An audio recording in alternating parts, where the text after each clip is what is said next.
जय जय सुरनायक जन सुखदायक प्रणत पाल भगवंता गोद्विज हितकारी जय सुरारी सिंधु सुता प्रिय कंता पालन सुरधरणी अद्भुत करनी मरम न जानहि कोई जो सहज कृपाला दीन दयाला करऊ अनुग्रह सोई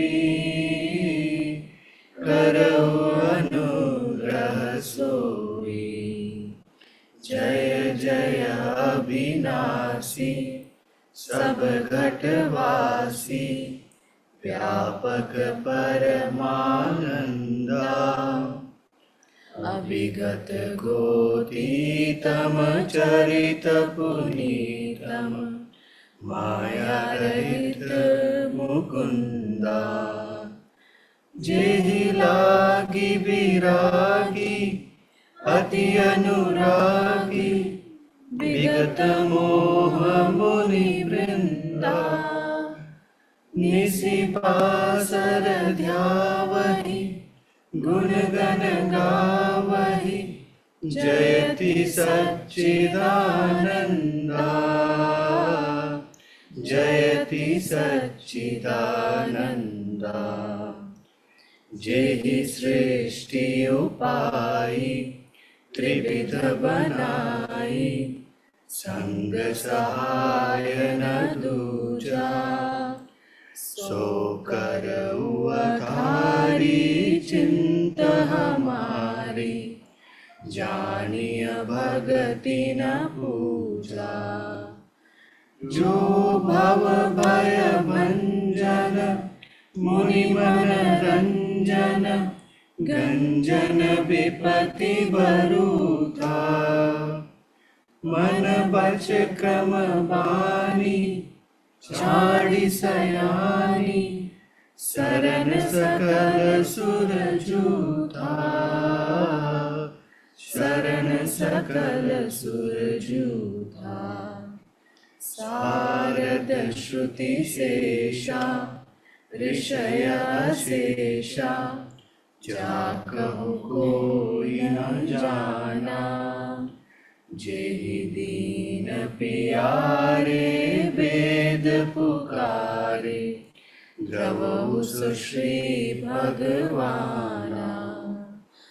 भव पारिधि मंदर सब विधि सुंदर गुण मंदिर सुख पुंजा मुनि सिद्ध सकल सुर परम भयातुर नमत नाथ पद कंजा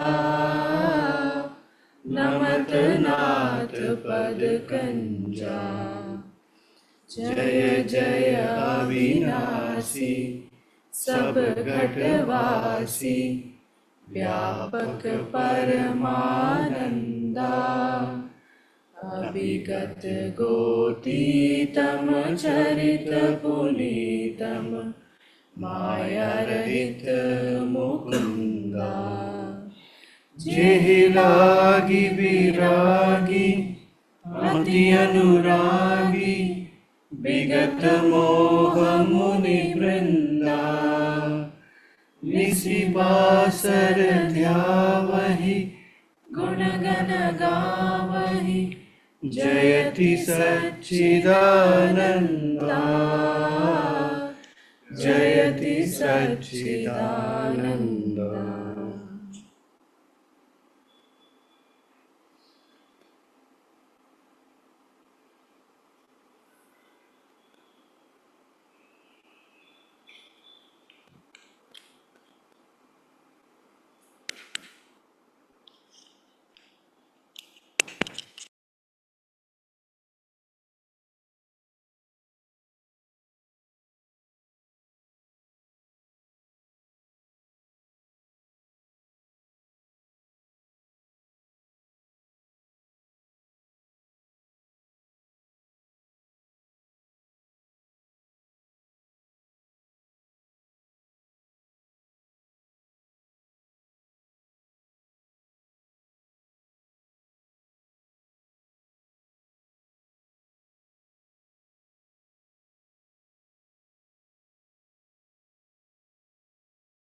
What brings you to Satsang?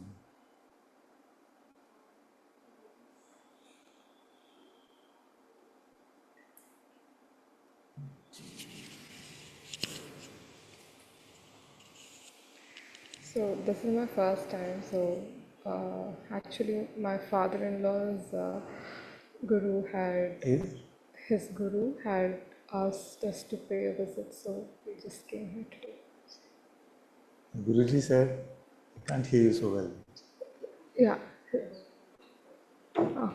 A little closer or a little louder, either way. Yeah. So my father-in-law's guru had asked us to pay a visit. So we are here today.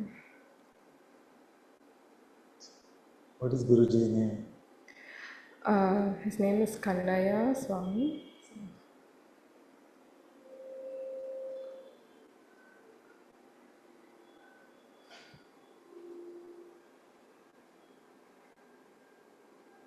Did he say why you should make a visit?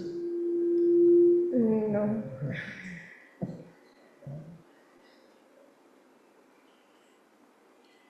It's okay.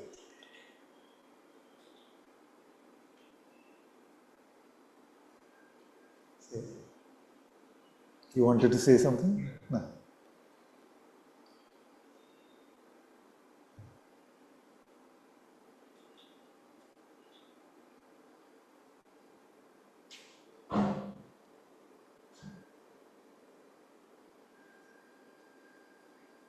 What is the path of spirituality which you follow there?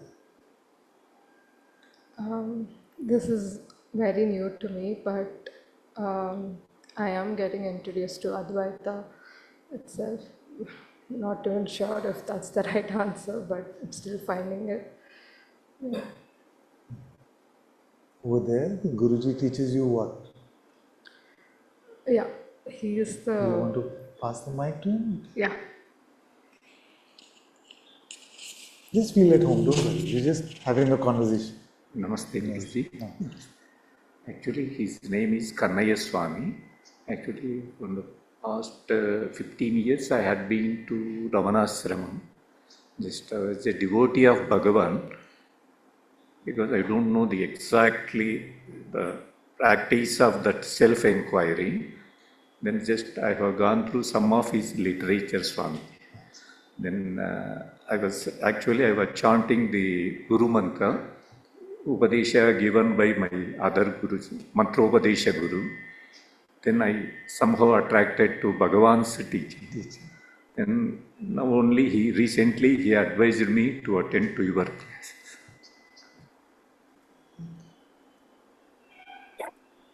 Feel at home. You live in Bangalore? No, Swamiji, actually we were staying in Andhra. These two, my son and daughter-in-law will stay here only. Actually, I am from Andhra. Only today you are here? Yes, I came to visit them. Then today he advised me to go over here. Maybe due to divine play, I have come at your feet. I have no power of it. I'm just a foolish man. There's nothing special about me. Swami. Let's see if we can explore something together. And wherever you want to stop me, you stop me, yes? Because I have this habit of keeping on talking. So if you feel that you want one point clarified or something is not clear, just stop.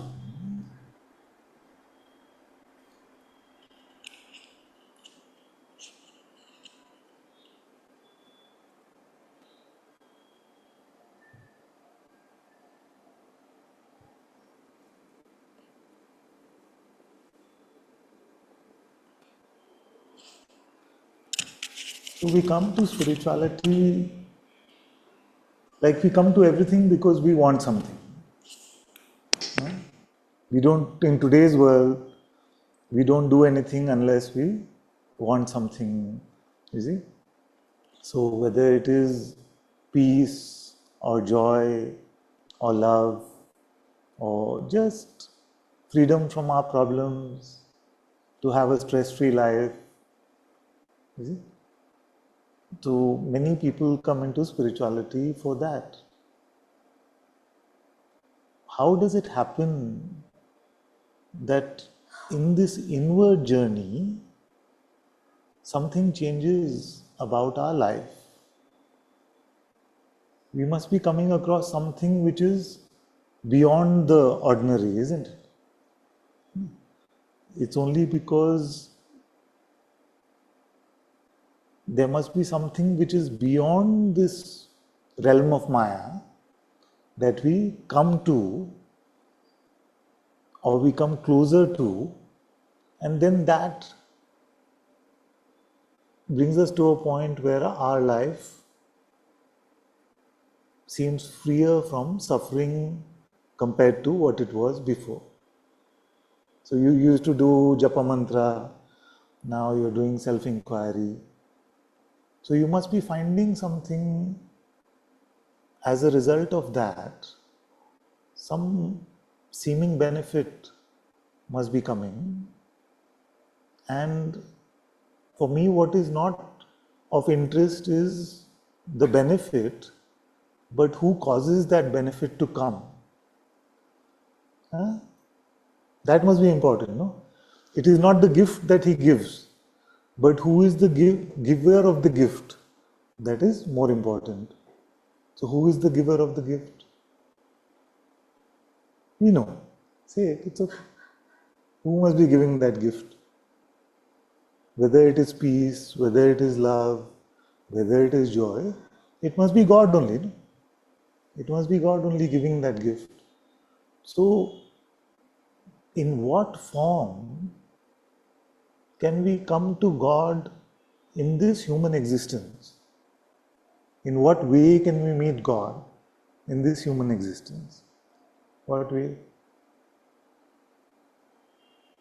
See, don't worry. There's no right or wrong answer.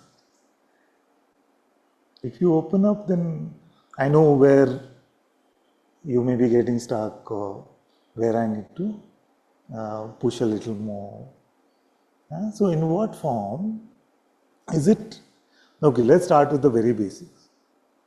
God is there? Is there? Yes? Now, in this human life,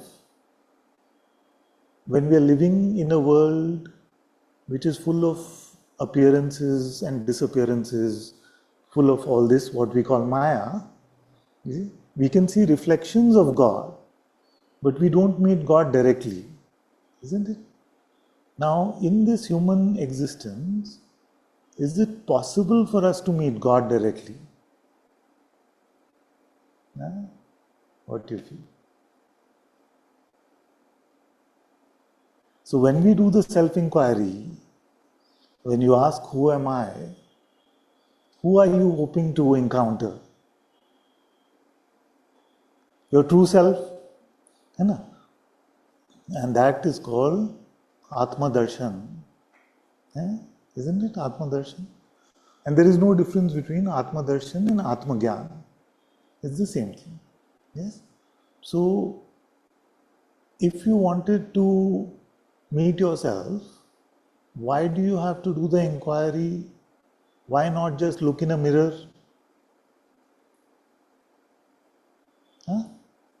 Because, what do you feel? If I wanted to meet Ananta, I should see a mirror, no? So that's just a reflection. We want to meet the reality. How to meet the reality? How will asking the question, who am I, who am I, who am I can keep asking, who am I, who am I? But will I meet reality like that? I won't meet reality like that. It must be something which takes us beyond the realm of perception into a recognition of that which is unperceivable. If it was perceivable, then we would see it with our senses. No?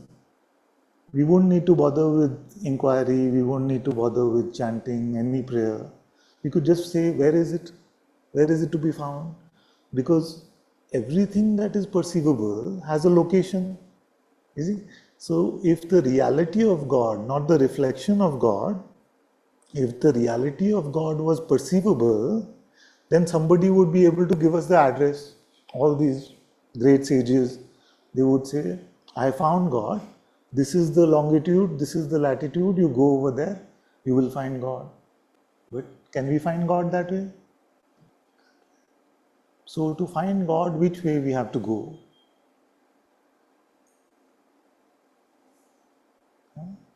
Inside? Inside, isn't it? So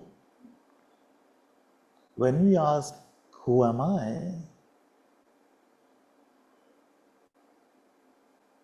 If some imagination comes, or if some thought comes, we are supposed to ask, who witnesses even that?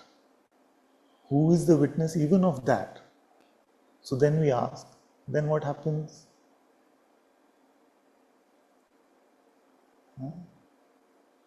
You must be asking, no? In the inquiry you must be asking. So what happens then? Stillness comes. Stillness comes. And stillness comes and stillness goes. You see, anything that comes, it goes, no? So then we feel the day in which stillness comes or peace comes, we feel I did inquiry properly today. The day when mind is too active, we feel inquiry didn't happen well today. We feel like that. So, but that which witnesses both the stillness and the noise, does anything happen to that? Nothing happens. Very good. Very good. So, that one, what is the color of that one? No color, no shape, no size, nothing. Then how do you recognize that one? That is the question, isn't it? So, if we are going to come to Atma Darshan or Atma Gyan, can we recognize Atma like this? Can't recognize like this. Why not?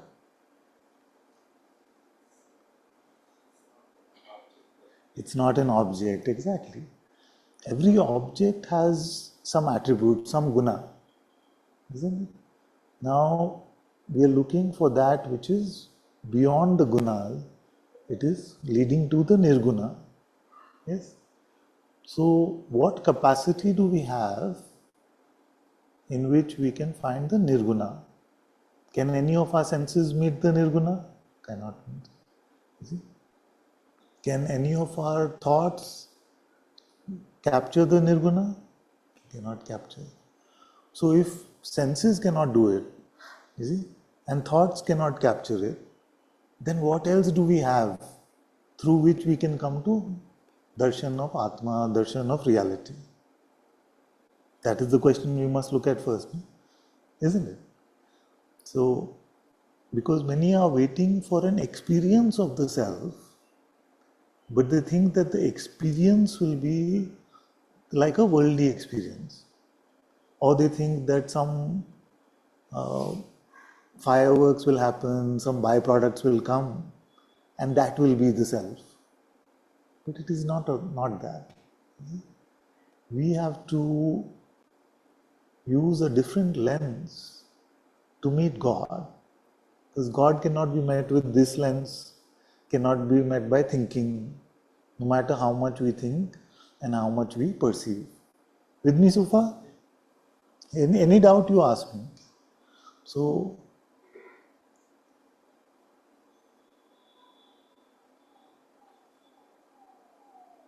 how does the question then, who am I, help us? It helps us a lot. But in what way? Because the mind cannot give the answer to who I am. It will say Brahman, Nirguna Brahman, the reality, absolute, Bhagwan, Ishvara, Atma. It will know all these answers. But those answers are just words, isn't it? Without realization, those words are just pointers, isn't it? So then how does the self-inquiry help us? The stillness comes, you said. So what becomes still? So when stillness comes means something was noisy and now it became still. So what was noisy?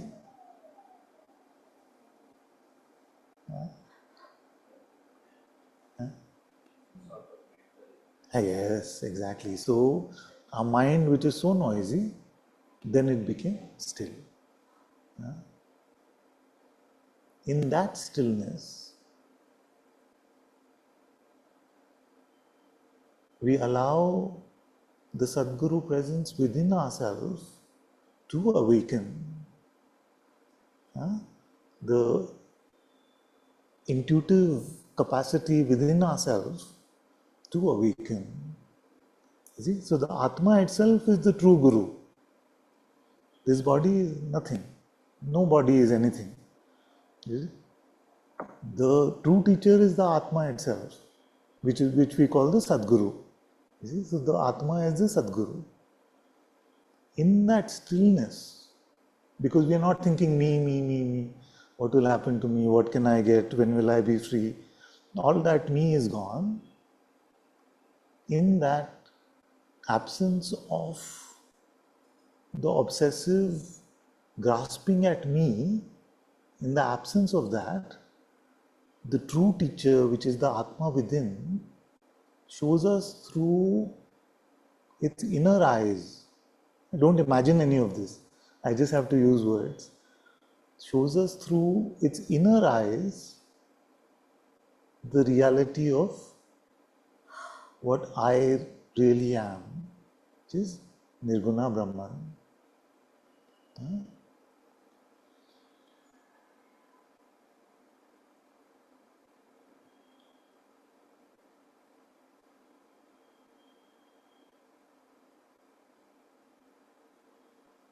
So in our inquiry, first we come to Atmadarshan, and in the light of the Atmadarshan itself, we come to the highest recognition of who we are.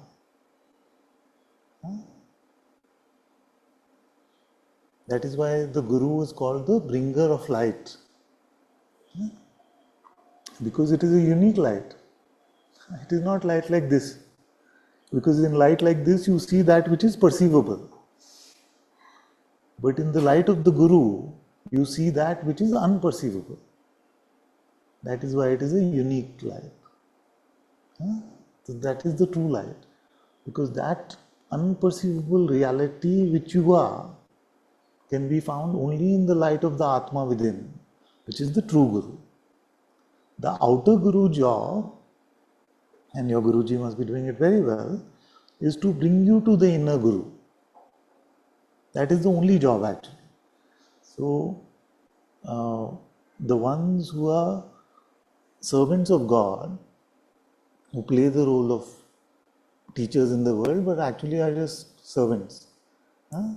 So servants like me, our job is just to bring you to the true teacher who is sitting in your heart, who is here not in the physical heart, but in your spiritual heart.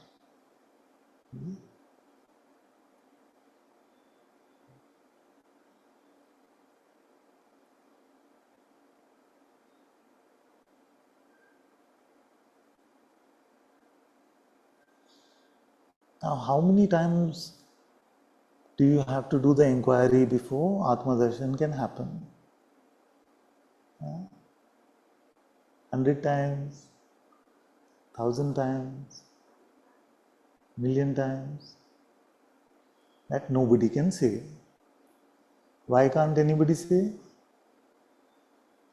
If it was like digging for water in a well, you see, in the olden days, then you knew that, okay, 100 feet or 200 feet, you dig and then water will come. If water is there, it will come. So, why is it not like that with inquiry? There should be some guarantee, no? After 1,000 times sincerely, I ask the question, who am I? So then Atma Darshan should happen. Does it work like that? Huh? There are some who spend all their life asking, don't get. Some who come for first satsang, in first satsang, something happens, they get. How does it work? So, that is why it needs our full effort, but His full grace. Both have to be full. You see? So we cannot say because it is His grace, I will not inquire. You see? And we cannot say that because I inquire, His grace must be there. You see? So our job is to, like Ma Shabri, collect the bear every day, be ready for Ramji to come, you see, and make sure that the path is full of flowers and beautiful for him to come. After how many years he came? She waited whole lifetime. At the end of her life, actually her guru had told her that your sadhana is over. You are entitled to moksha. You come with me. We are all going to Swargaloka. It is said like this. So she said, no, I know in my heart that Ramji will come and give me darshan in this loka. So I will wait for him because I have faith. You see? Now people would have called her stupid. The Guru is saying, come with me, we'll go to Swargaloka, we have moksha now. You are saying, no, I want to wait for Ram. You see? So much of our spiritual life will go in a way where others around us will not understand. What keeps doing, sitting asking, who am I, who am I? What so? You see, people will not understand. But we have to have the faith of Shabri, that as I do this practice which my master has told me to do, then the Lord will give me darshan. So when we say Atma darshan, Atma is what? Whose presence is it? It is the presence of God Himself. So that presence of God Himself is sitting in our heart. So my presence is His presence. You see, isn't that beautiful? That my very being, my very existence is His presence. You see? But Maya's job is to make us forget that. Make it seem like it doesn't exist. You see? So when the world seems more real than Atma, then we are in Maya. When Atma seems more real than world, then we are with God. Okay? And without God's blessing, the Atma's blessing, we can never find the Nirguna Brahman. It is only in the light of God in the form of the Sadguru presence, in the form of the Atma, that we can come to the darshan of the absolute reality. Yeah.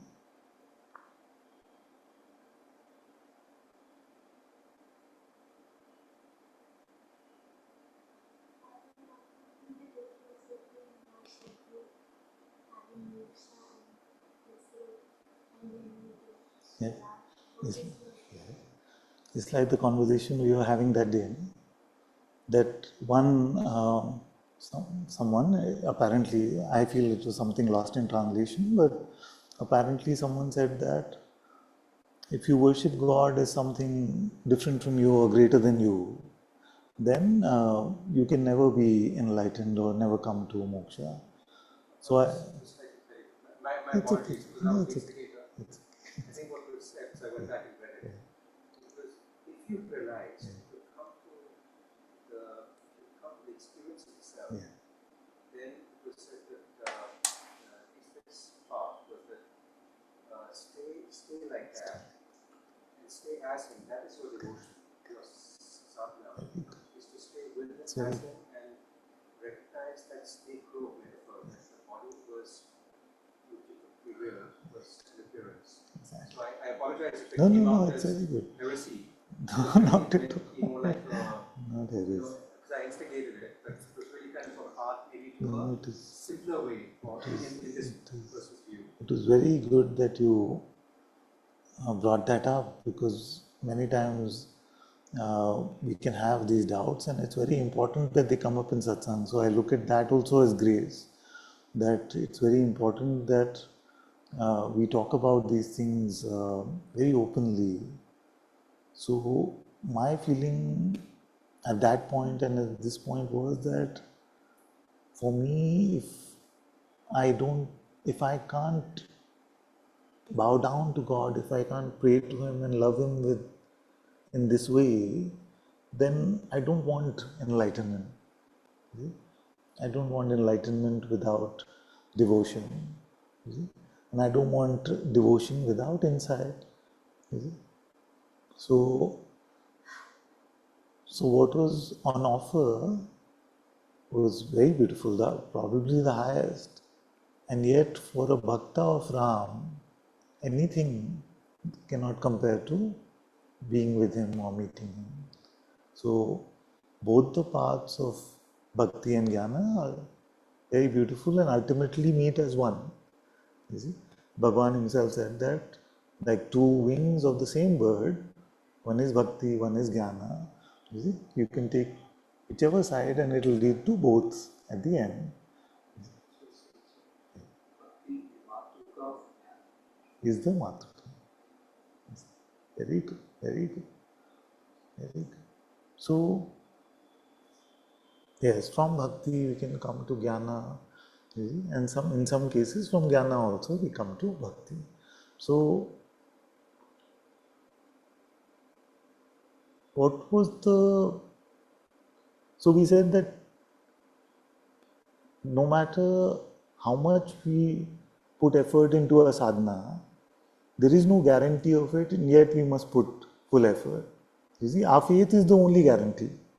Like Ma Shabri's faith was her only guarantee. There was no written contract between Ram and her that he will come, isn't it? But her faith in her heart, she knew. Same way in our heart, we also know that if we really strive for the highest, if we really devote ourselves to God, then God will not be away from us for our entire life. So we said there's no guarantee of when it will happen, but there's almost a guarantee of when it will not happen. Almost a guarantee. Why I said almost is because in God's grace everything is possible actually. But almost guarantee it will not happen if what?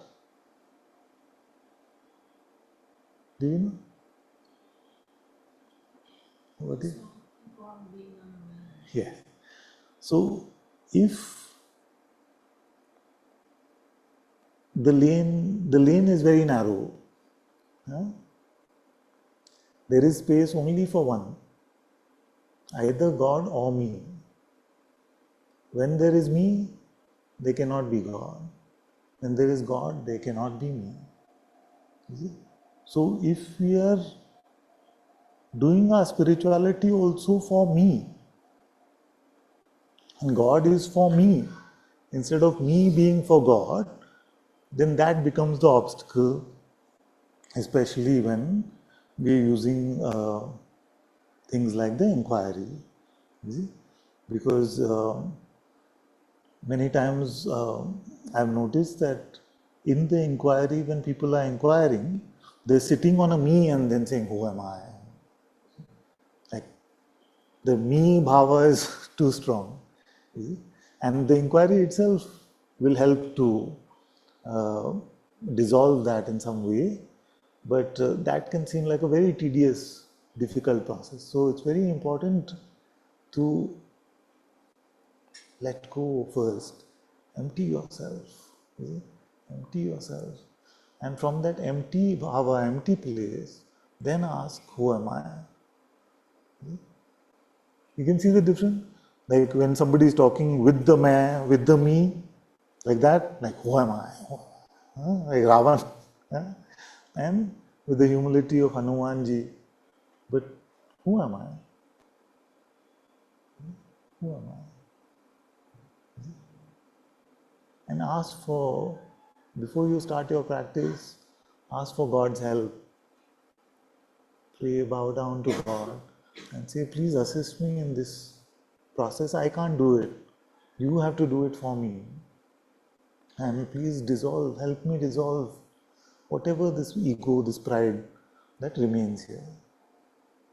Start in that beautiful inner environment, then you will find that, you may find that, it's all God's grace, but you may find that your inquiry becomes very potent, very strong.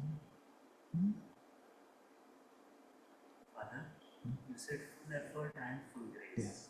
You're also saying even the effort on my part is grace. Like I'm asking for His Yeah. grace. Yes, ultimately it is all His grace, but even like when we are surrendering, there's things which are so tough, they seem so tough. We have so much in the world we want to grab, there's temptation of all kinds constantly, and to be empty of that, to be free to let go, many times seems like very difficult effort. You see? So we must put that effort. You see? I keep taking this simple example that if my son was on a holiday, and maybe if my son was on a holiday and he came and met me, then it's sweet, nice, good you came, very nice. See? But if my son was very busy, very full of work, deadlines, pressure, this, that, something in the marriage also something is happening, something, everywhere something is happening, and still in the middle of that very busy day, he took the effort to say, hello Pa, I love you, then that is much more touching to the heart of the father, isn't it? So, when we take the effort to turn towards God, God knows every moment of our life. He knows this temptation is there, this work is like this, so much is going on in our life. And yet, in the middle of all of that, we bow down to God in our heart or bow down to any reminder of God, then that is very beautiful. You see? So don't wait for things to become easy to start the journey towards God. Yes. When it's very difficult, take a moment, one moment. Say one Ram. Say one Ram. You're having a very busy day, Ram.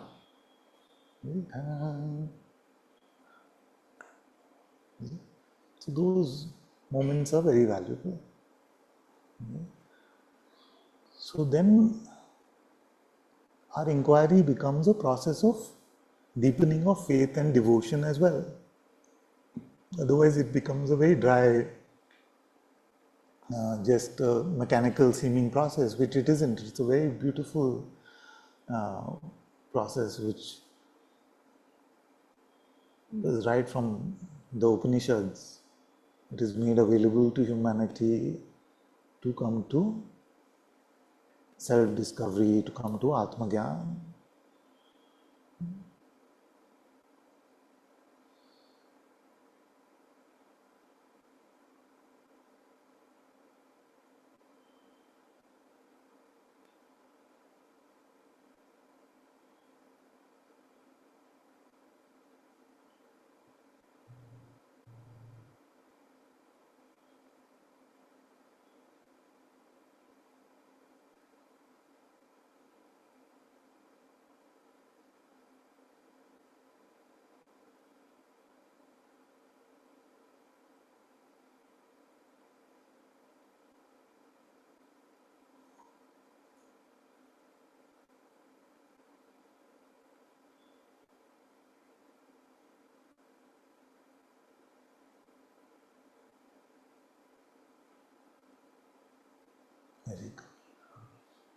So, the process of self-inquiry actually is very simple. It seemed very difficult because many times it seemed like the result doesn't come that easily, but with the process is very straightforward. Like a simple inquiry is, often I ask in satsang, who is the witness of this hand? Or who witnesses the perception of this hand? Who is it? It is you. What does that you look like? What does that you look like? What quality does it have?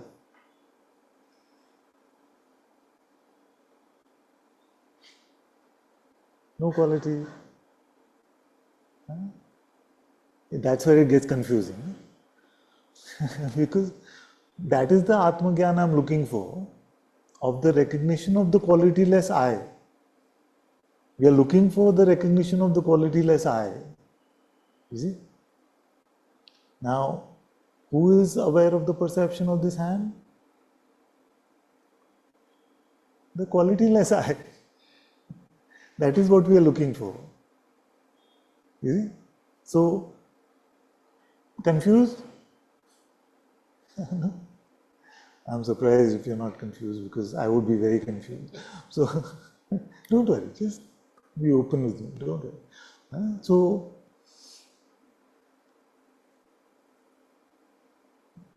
we're coming to the recognition of the highest using the tool that has been given by the great sages. And the highest cannot be something with attributes. It cannot be something which comes and goes. It cannot be something that has boundary. It cannot be something that depends on our state, whether it is waking state, dream state, sleep state, turiya state. It remains independent of all the states. You see? And it's because it's independent, it must be without gunas, without quality. And we have also been told by the sages that this ultimate reality, Nirguna Brahman, is our reality. Our reality. That is why the asking, who am I, brings us to that recognition.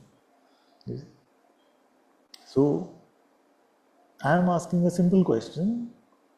Who is aware of the perception of this hand? It is you. Now that you, does it have a quality? What is the quality of it? That. Give him the mic so I can hear him better.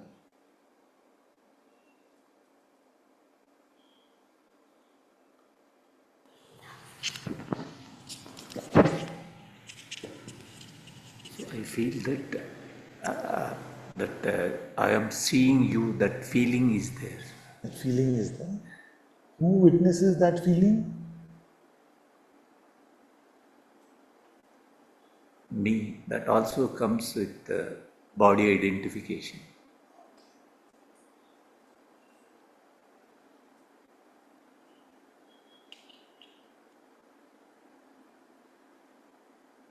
Very good, very good. We'll look at this together.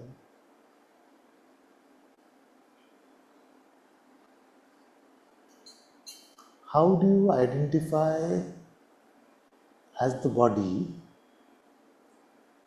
Just by experiencing the sensations you identify? That something like spurana or something, automatically it comes. So try to now effortlessly identify as the body. Tell me when you succeed. Pardon? Yeah, identify with the body without any effort and tell me when you succeed. So remain empty, effortless, and take yourself to be this body.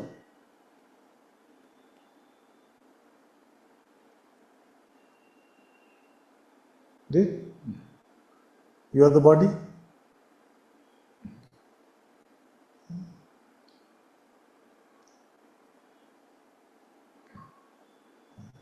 So remember one thing, that the truth is, in this way, true insight, true recognition is empty of effort. You see? The process of getting to true insight is full of our trying. You see? But to remain empty, to come there, to remain in that, is actually a process of being completely natural, completely effortless. If it was not like this, then infants, when they were born, they would also identify with the body. But they don't do that. I keep taking this example. When I was teaching my son, this is head, this is hand, all these things you teach these children when they are born. So, many times when I would say, Beta, where is your head? Oh, yes, where is your head? He would point to my head. Because he did not yet have that me and you. He did not know that distinction between me and other. So, effortlessly, if you have remained effortless, then we are empty of identification. The sensations will be tasted. You will experience the sensation. You see? But sensations are like pictures appearing in front of you. You see? That which witnesses the sensation is never touched by the sensation. You see? So, although you will witness the perception of body sensation, effortlessly you cannot take yourself to be the body.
So, effortlessly,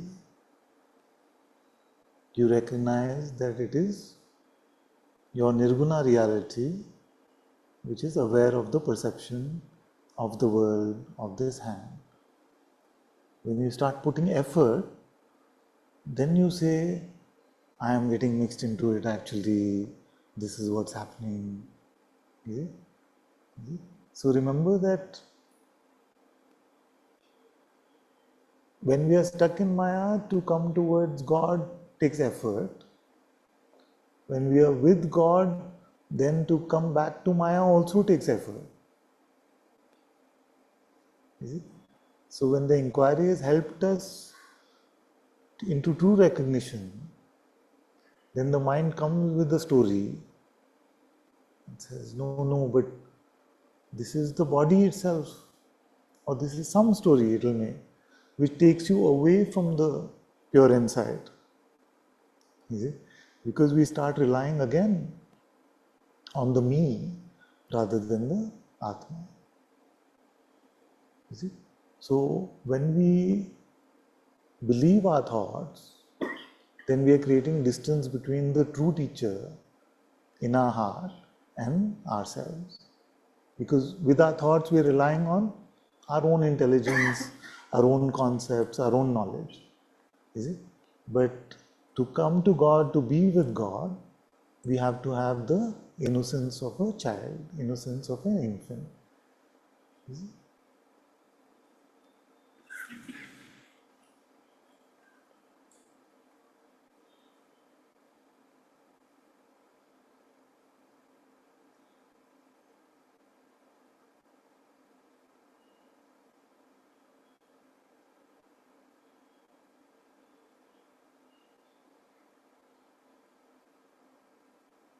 So, when we say it is I that is aware of sight, sound, taste, touch, smell, then in what way are we meeting this I?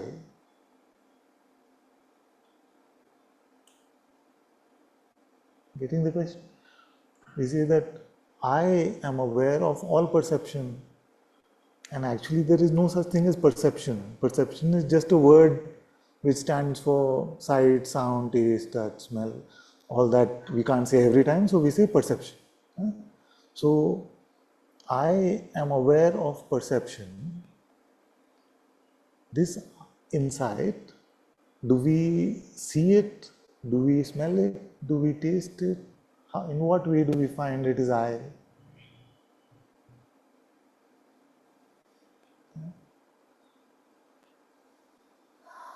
Yeah. Okay. We'll come back to that. I'm just going to take them through this. We'll come to the importance of innocence.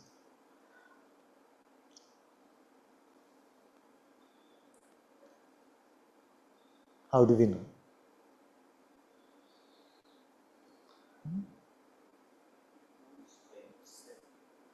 By itself.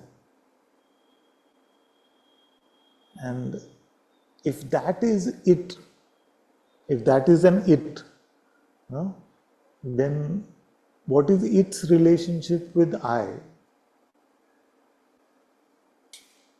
Yeah, because he said, how do we know? You see, it knows. When we say it means other, it means other, isn't it? So we have to be careful, because, and many times because we've heard these things and read these things, the answer comes, you see, that it is self-effulgent, self-knowing, you see, so we feel like all these metaphors will come, but the looking is, those are pointers. Now we are at a place where we are recognizing at a deeper place than any of the pointers also, you see. So now we have to be completely khali, completely empty and look at it. We said that I am aware of sight, sound, taste, touch, smell, all these perceptions. It is I. This I, how do we know? Because I've asked hundreds of people, nobody has said it is somebody else who's aware. Everyone says, I am aware. In what way? Not like Maya, not perception. Are we just thinking it is I? No, you're not even thinking, because before you start to think, you know the answer is I. You see, who is aware of the perception of this I? You know it is you. Your thought may say, but what is that I don't really know. It may say later, but before that you know it is you. You see? So what is the instrument of that knowledge? The instrument of this knowledge, that lemonade, Nimbu pani is here, is sight, then taste. So now I know, okay, lemon water. what is the instrument of knowing that it is I that is aware?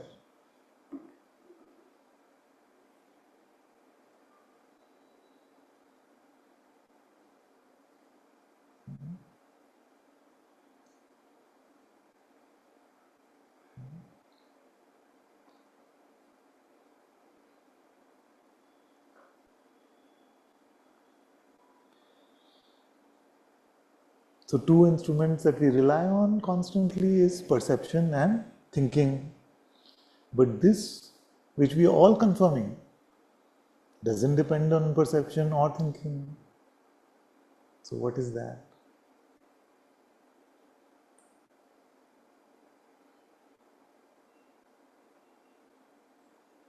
Try an experiment. Start thinking about something and see if that insight still remains. You got the point? Start thinking about something like, what should I do after this? What is going to happen?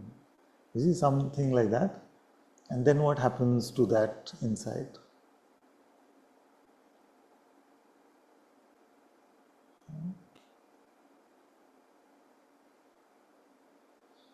It actually doesn't go anywhere, but it seems like it's gone. So that seeming is Maya. Seems like, it seems like I became a body again. It seems like I have a job again. It seems like I have responsibilities again. You see? And even with one thought, it can happen like that. Then you use the pointer. Who is aware? Am I aware now?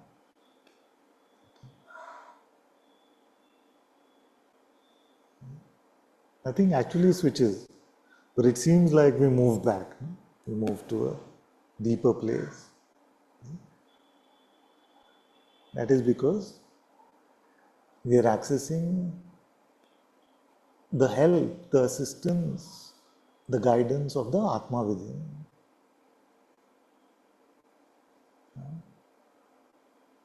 So when we are not relying on ourselves, our mind, then our Atma is guiding us. And our job is to stay with that as much as we can.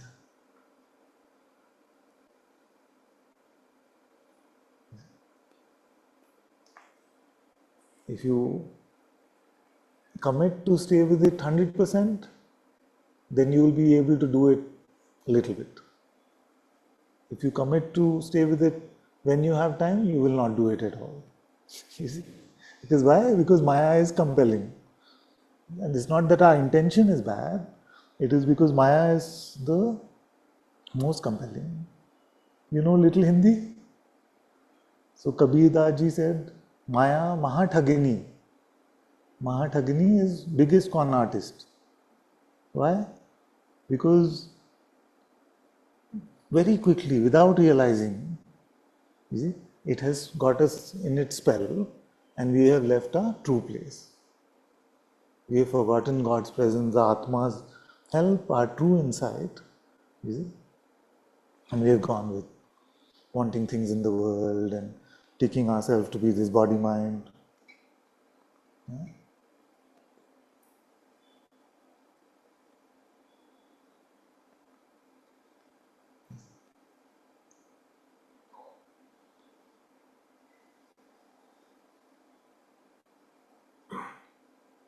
So my advice would be that instead of trying to become enlightened or come to self-realization, try to deepen in your love for God, because it is this Atma, which is God's presence, which will show you the truth anyway.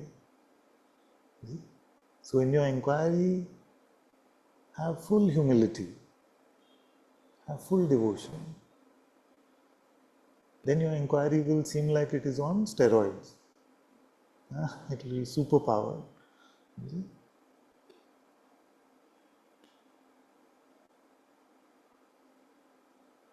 And don't value too much, unless it makes you more devotional, don't value too much what experiences you had in the past.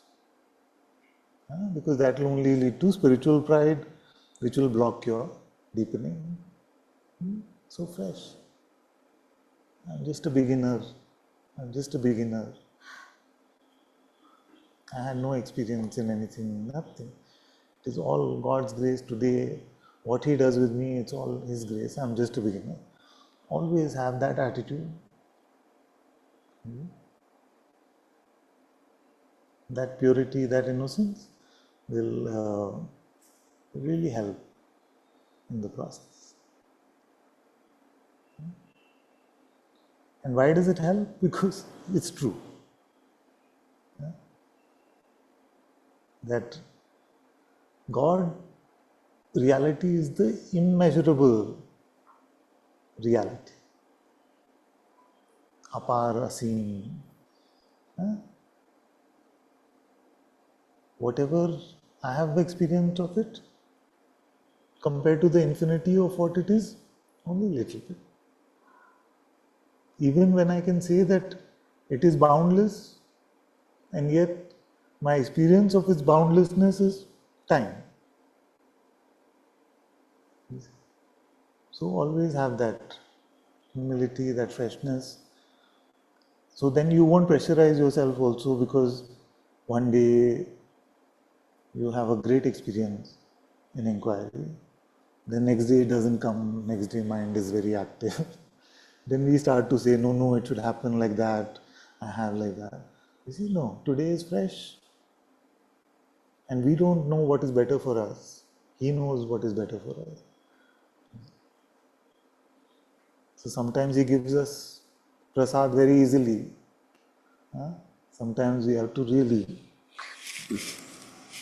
go through. Sometimes the temple is empty. Sometimes it's very crowded. So we have to make our way through either way.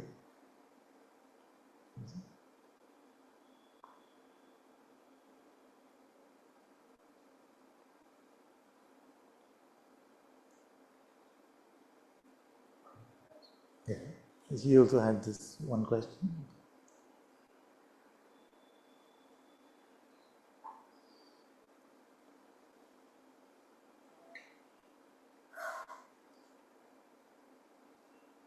Be like the lesson as a child, and be like the rest of the world. To be like how? As a child, Yes. as innocent as a child. Yes.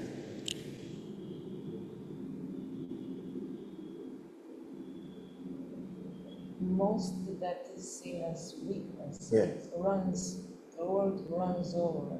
Yes. And then what happens if you join, you're not anymore innocent as a child. If you join Yeah. what? With the strength, for example. The strength. We join. Right? But if you lose that innocence, then you're also not with the God anymore. Yes, exactly what I'm saying. So it's a very tricky thing where to stand, actually. No, just stand in innocence. I didn't get the trick.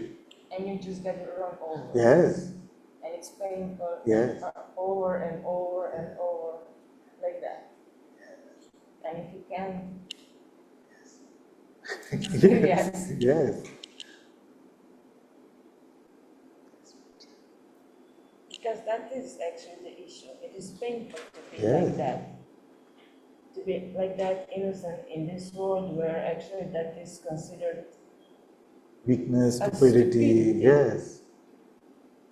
So to be in this world, or you go Kali Durga, basically. No Kali Durga. Yeah, exactly. So Kali Durga in the heart. Kali Durga. Pray to Kali in the heart. No Kali outside. She Yeah. does the Kali inside to clean us up. No. And it's Inside. also outside that. No outside.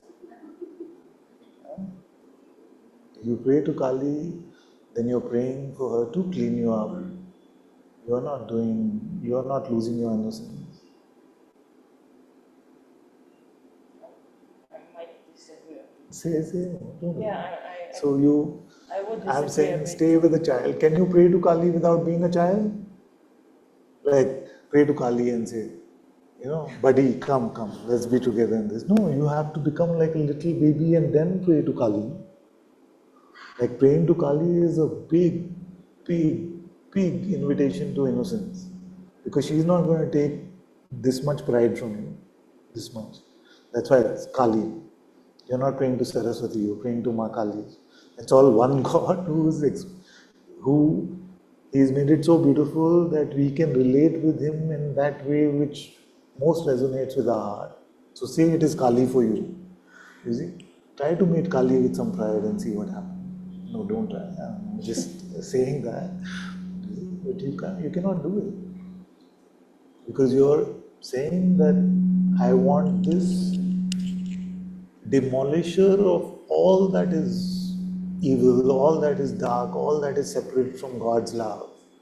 I'm praying to the strongest embodiment of that demolisher.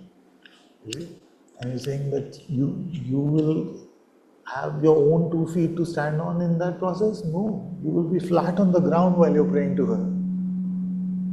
If it is a true prayer. So what is that innocence? What is that innocence? So there is something in the Bible which is often repeated. There are not so many things which are so often repeated. There is something in the Bible which is often repeated. Which is that Jesus told us very clearly that only the children will enter the kingdom of heaven. And He said only. He didn't say mostly, but.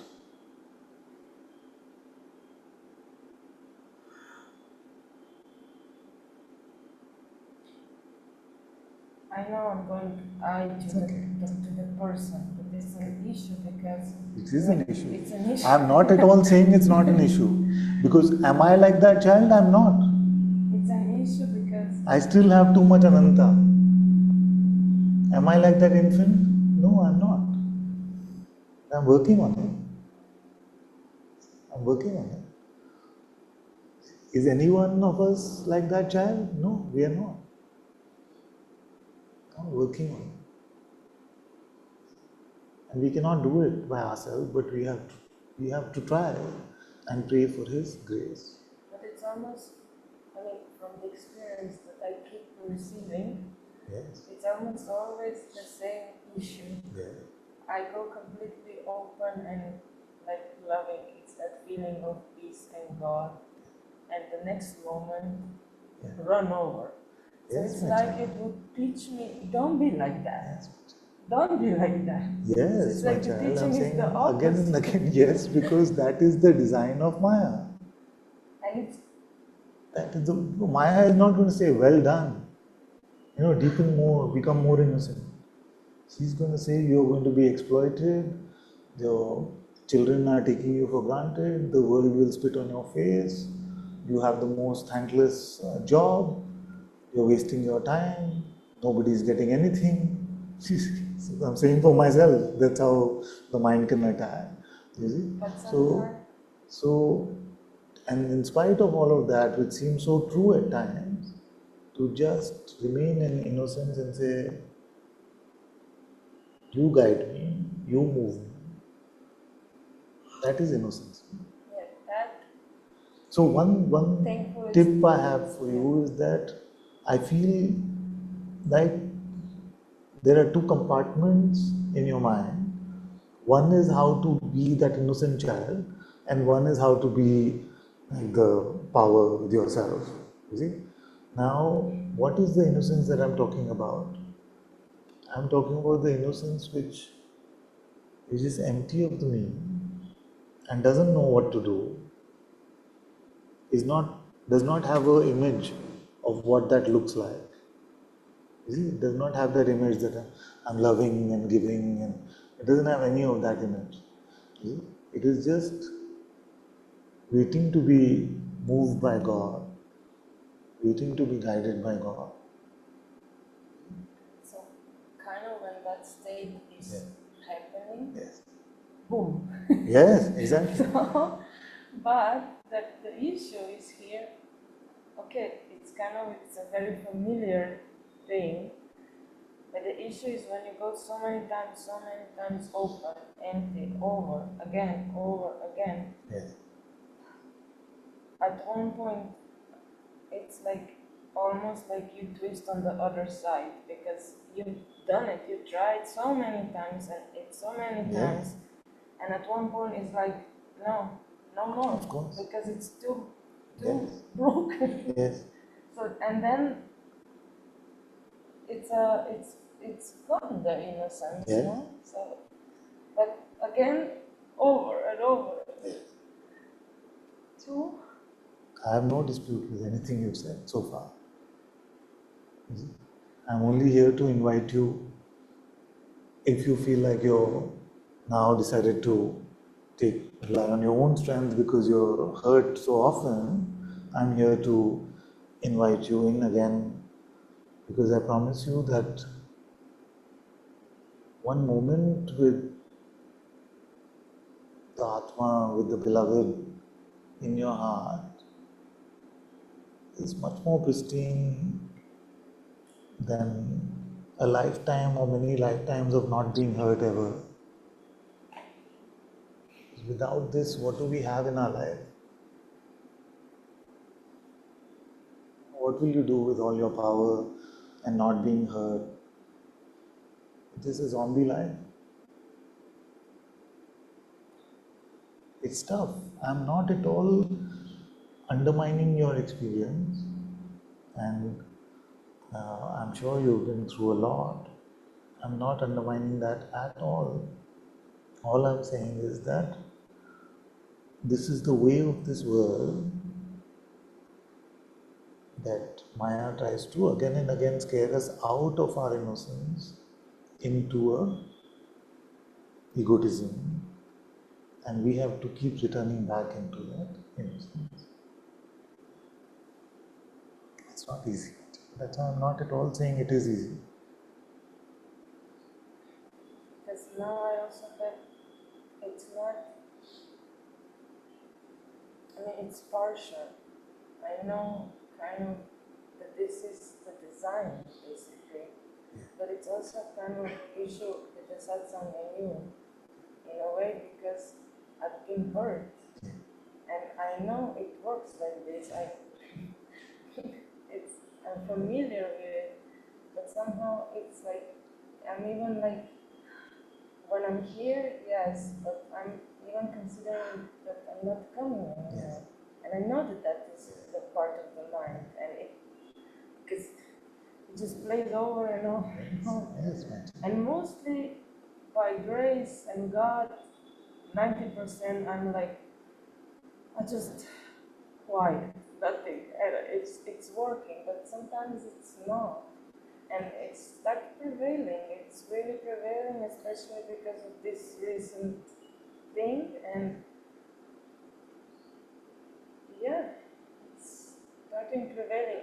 And it's exactly that what I was so afraid. I was really fighting. I was so fighting that it doesn't prevail, because I know it. Once it just starts getting like small step, and then it starts becoming like. Exactly. And I smell it a long time ago, and I said, and I'll fight, I'll stay, but it just, and now it starts prevailing, and it's prevailing over everything. That is the nature. That's why Kabir did not say Maya choti moti thagni. He did not say she's a small fry con artist. What? To pray over and just see how it, I don't know. Here I'm a little bit like, Anyone here who's not considered leaving satsang? but that's Everyone considers leaving but you satsang, see, because maybe it happens. Those moments of irritation do count. Sometimes they're not moments; they could be years. Some of my children have left for years and then come back after many years. Some have left and never come back. And I'm not at all saying that you're making a mistake by leaving. I don't know. But I never ever before It considered could anything be like that. that you find a uh, much better guidance, what is resonating with you deeply in your heart. It's completely fine. It's completely fine. So I'm not at all saying that. I feel like if you didn't have satsang, then this is a good satsang to come to. But there could be so many better teachers in the world, and there's no reason really to come here if you found a better teacher. But if you're not going to be in satsang, then it's good you come. That's that I never I know this is the mind because I call this evil, and I know it. So, Yeah. So as long so as I'm you're really like I stand on this, no? But inside, I already feel that it's pulling, of course. it's pulling, and I never before considered something like this because I know what it is, but it's pulling now so strongly up and down and everywhere, and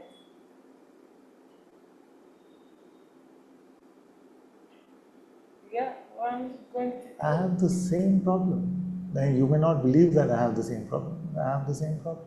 If you come to Satsang. No, it takes a different complexion, that's all. The challenge changes in front of you, that's all. Am I living in God's will? No, I'm not. I don't feel like if every day I have 10 moments or 20 moments where I just go with what I want without waiting for God, can I call that living in God's will? No. So I have a long way to go. And many times the project does seem so difficult. So satsang is not really about this room. It is about that very innocence that we are talking about. To be innocently held by God, no matter what is happening in the world, is that innocence. You're not trying to do it better. I am. You just innocently. That is trying to do it better. So to notice the temptation of the mind which says, be unkind, be harsh. There's a you there, there's a me here. All these temptations come from the mind. And many times, like you're saying, they seem so true.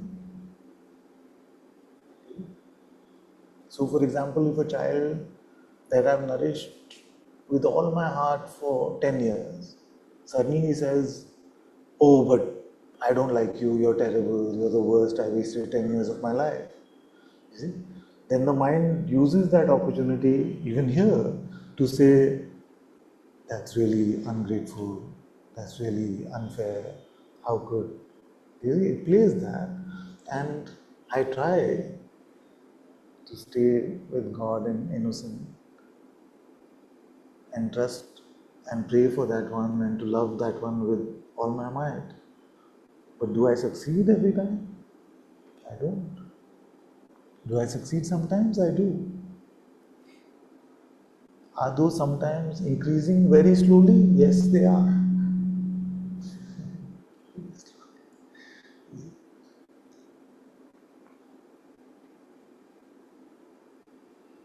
But do I pick separation over love one time in 100? Yes, I do.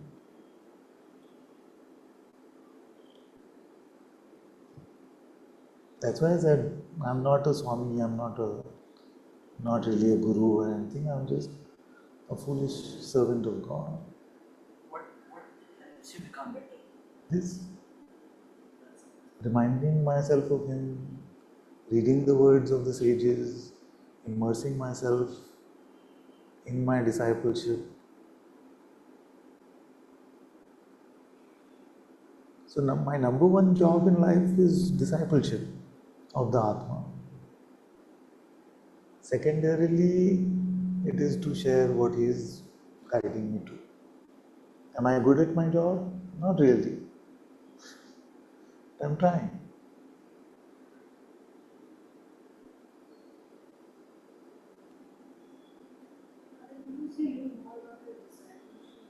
Yeah.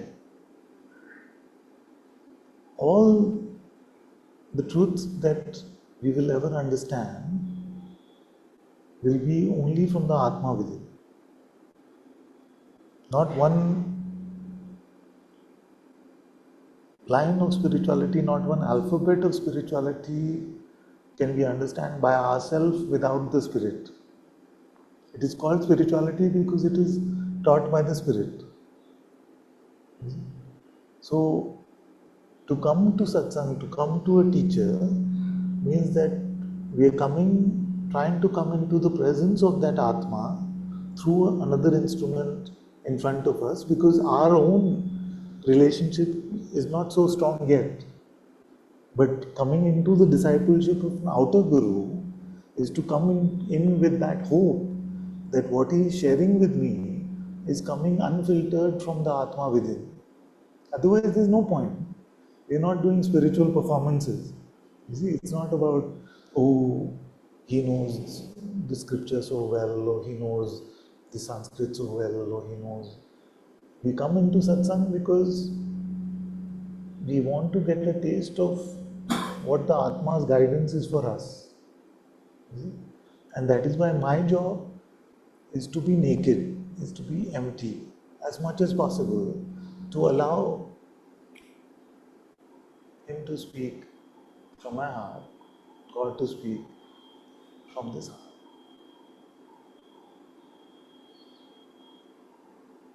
Does it always happen like that? No, it doesn't always happen like that. But is there a full-hearted effort? Is there a full-hearted bowing down to make it about him and not about me? I feel, if not full, at least mostly full-hearted effort.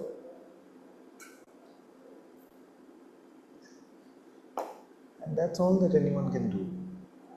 So, just like you can have a resentment, I can have a resentment and say, but I did this and I did that, I did not get anything in return, I, like that.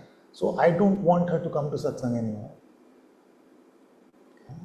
If you fall into that, like she called evil, then it can also be like that. That I get taken for granted, this. From tomorrow, Diana cannot come. So, do I notice that that is what Maya wants to do? I notice that. But has God given me, by His grace, most of the time to stay with love and not resentment, not grieving? At least it seems that way. It could be a blind spot, I don't really know.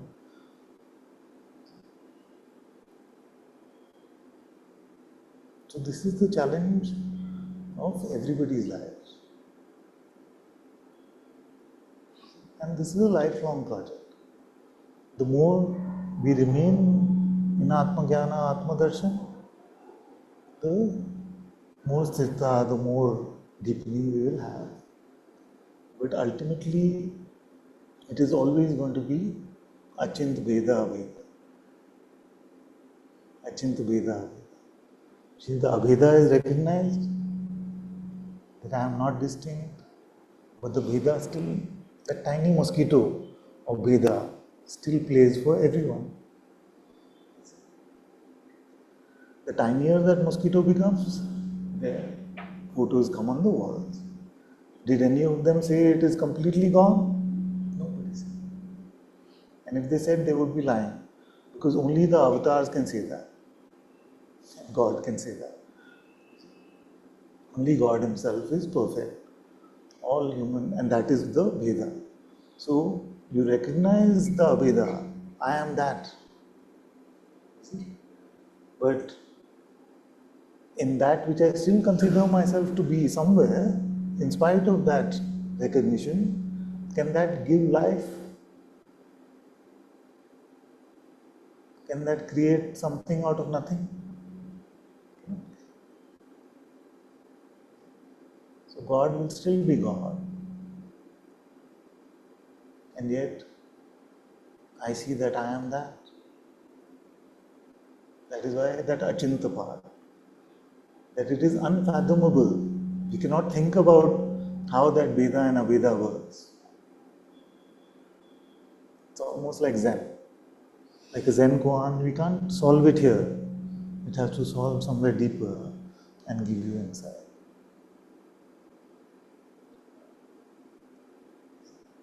So, I haven't met anyone, and my feeling would be that they would not be truthful if they were to say that they're completely pristine and there's nothing that they need to work on.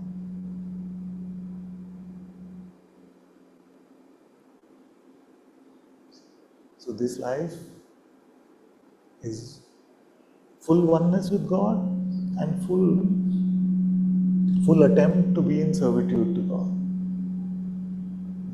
So insight, love and servitude.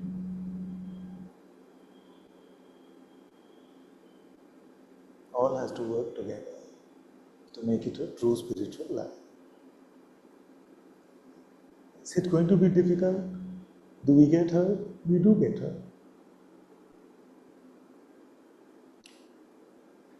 I get hurt almost every day by something one child or the other tells me. Almost every day. There's rarely a day that goes by.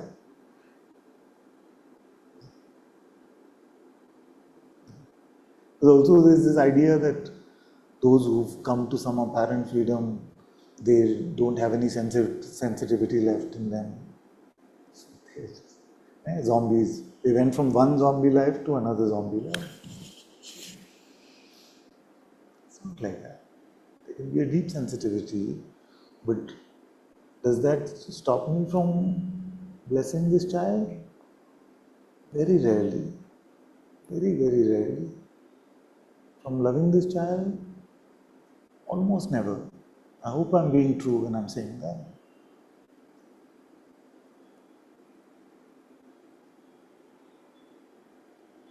So it happened because you turned to Him, not because this is happening because you're turning to God.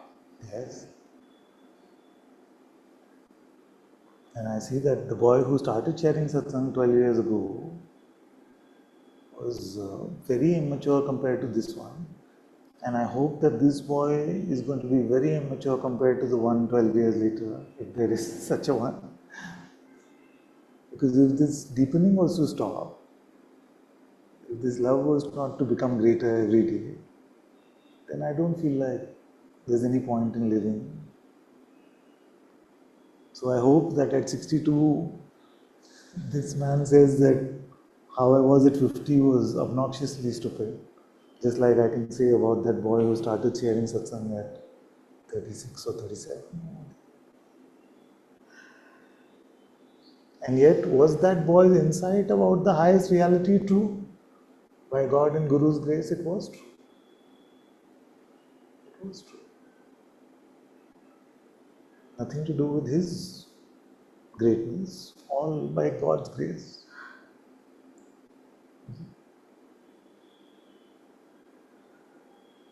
And yet, in spite of the truest insight, was there a lot of immaturity and foolishness? There was. Is it? Could I see it fully then? No, I couldn't.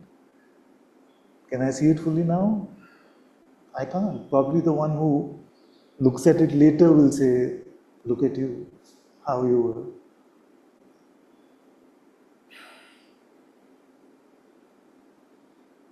So, finality of insight with the deepening of love.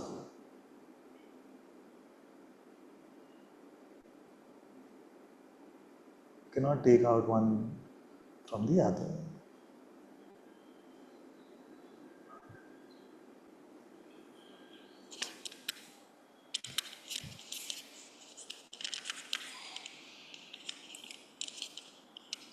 Father, today, through Mahabharata's example, you talked about Mahabharata literally, let's say, gave away moksha for darshan of Ram. And Father, at one point when Tulsidas ji is describing Ram Sita's marriage, so he's saying somewhere that Brahma is so lucky that he has 8 eyes to see this, and so on and so. Indra has 1,000 eyes, Kartik has 12 eyes for the darshan. So he's all talking about darshan of Ram Roop. And some point of time, he also said that the Naam comes before the Roop, and Ram comes before Ram himself. So then he's talking about the name of Ram more than the darshan of Ram. And at some point, Father, just now, even that moksha, right, Gyan and Bhakti. So for me, there was always a mission. Always a mission for spiritual, that get moksha, right, ultimate. So, but you said, at one point today, it was so evident that, okay, I should be having my mission as darshan, right? So it's like darshan of Ram. So again, the mission is still there, Father. So let me not trouble you more.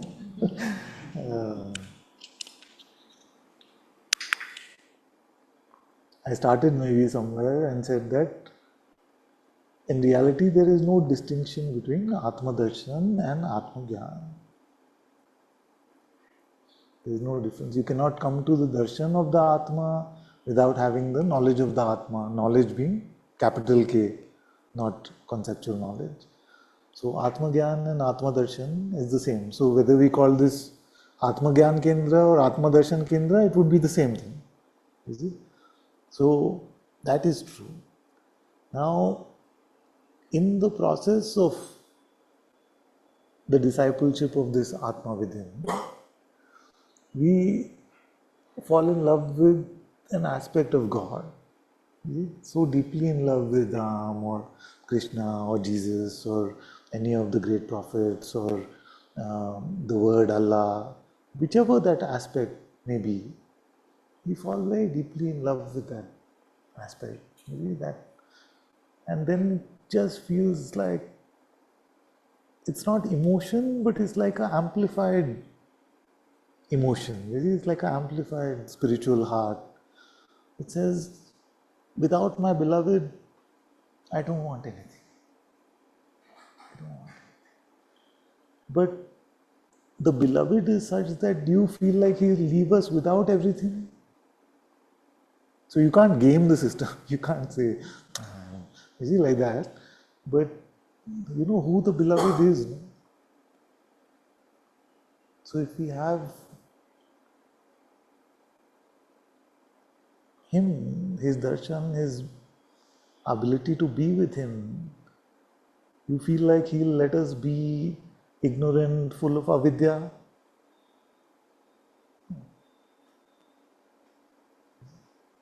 So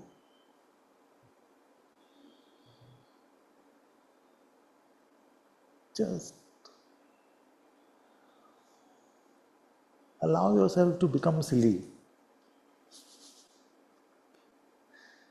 Is it? Becoming silly becomes the mission. Huh? Becoming silly becomes the mission. So, is that wrong, Father? Where it is getting stuck? That is why innocence is such a difficult project.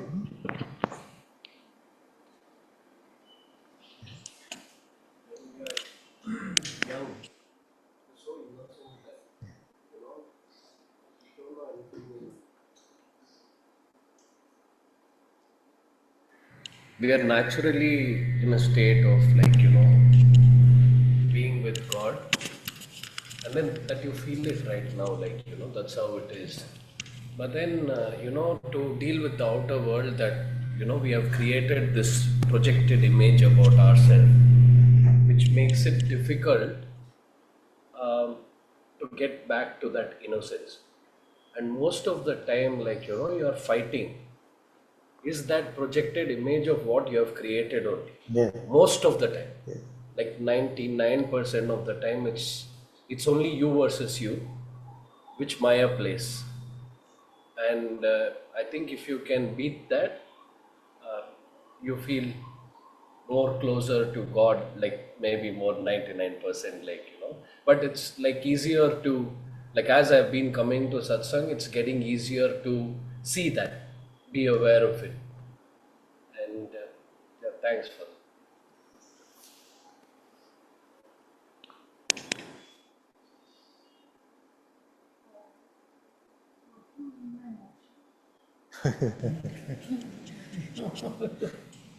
Like, I have no idea what do you mean by moksha? What do you mean by moksha? This project lifetime course.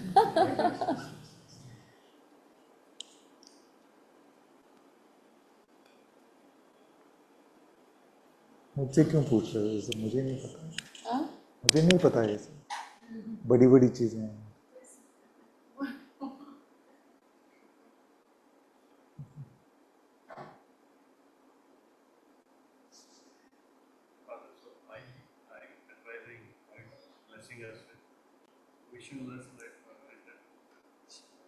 Missionless.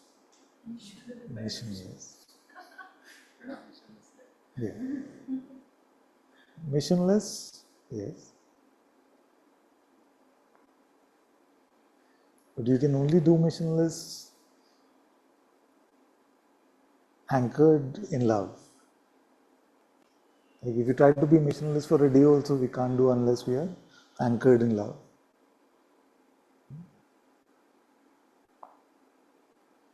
So is the idea to be open and empty all the time? Yes. Can we do it unanchored? Mostly no. From whatever I've seen in my life and in the lives of my children.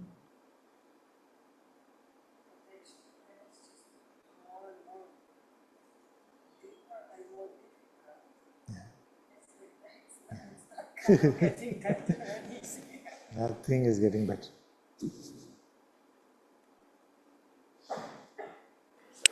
The minute you want things to get better, the mind uses that.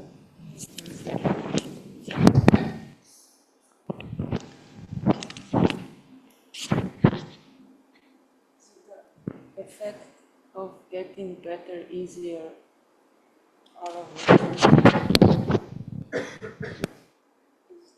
it's like a commercial, spiritual Yes.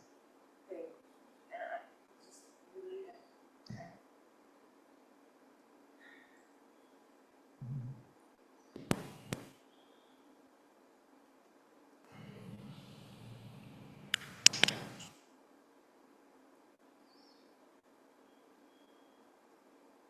One thing I'm clear about is that I don't want to be a proponent of a self-serving spirituality. It has to be a self-sacrificing spirituality. I will just give a very short example, right? When I go feed the dogs, why I actually do it? Because I feel with them, they're last, at least in India, they're really last. There's such, I feel such suffering, but such humility as well there.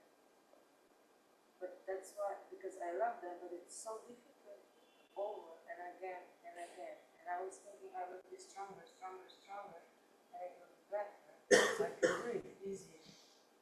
It's not. It's not. And it's not going to be. Yeah. And that's. Yes. I kind of. We must not expect the spiritual path to be easy. That is all wrong spiritual marketing in today's world. You come and do this and your life will become easy. Come and do that, your life will become easy. None of the great sages have said, oh, my life was so easy and I found God. It's just a modern, new age, make-believe spirituality. No risk. Our life is not, our head is not on the line. We just made a deal, signed up for some course, paid some money, and said, okay, we will do this and that, and our life will become easy. That's spirituality. In a way, it's kind of closer with God or more light, deeper. As far as the darkness, it's going to be different, challenging for the experiences and the sacrifices as well. Right? Yeah. It won't be easy. And the more you want to understand, the more difficult it will be. If you want to understand innocence, it is no longer innocence. Yeah?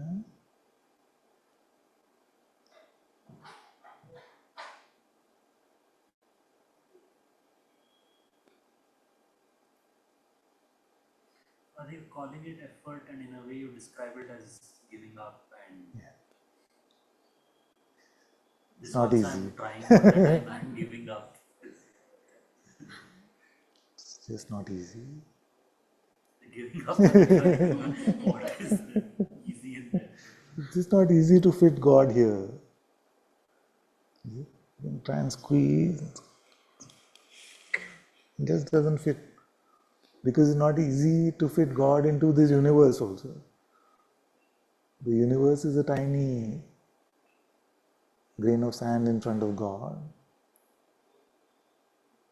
So if it doesn't fit into the universe itself, it will never fit into our intellect. And as long as that attempt is there to make sense of it, it is not going to be easy.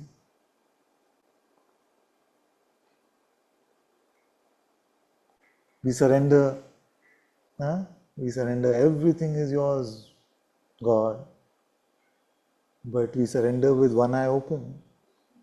Yeah, I surrendered, now see what happened to me.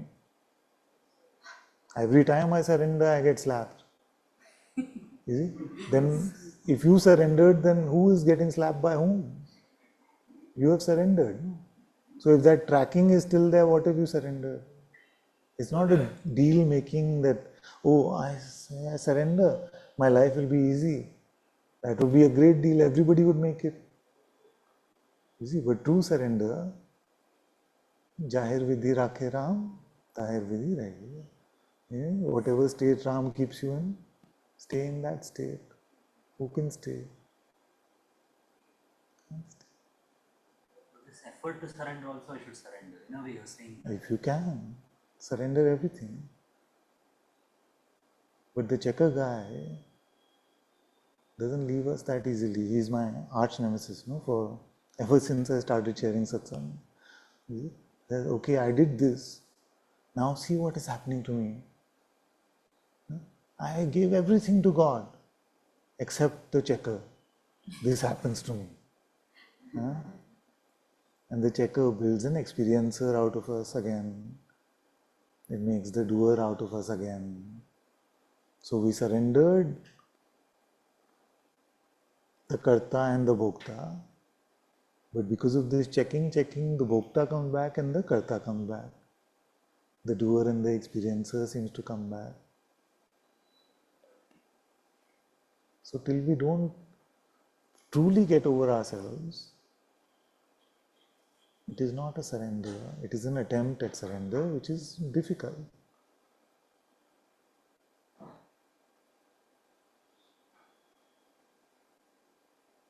What is to get over the ego? To get over ourselves. You see, I got over myself and see what happened to me. Who can make that report? I got over myself and then see what happened to me. You see? And what did we get over?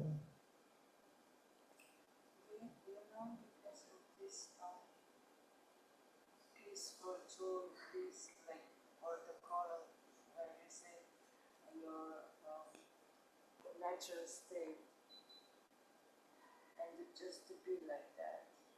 I've stopped saying these things. Yes. So this Because everybody loves Ananda. Sat and Chit is second. So let's take the Ananda out. Sat and Chit mein raho. And this was the stuck part, like identifying God with this. Yeah. I The Ananda of God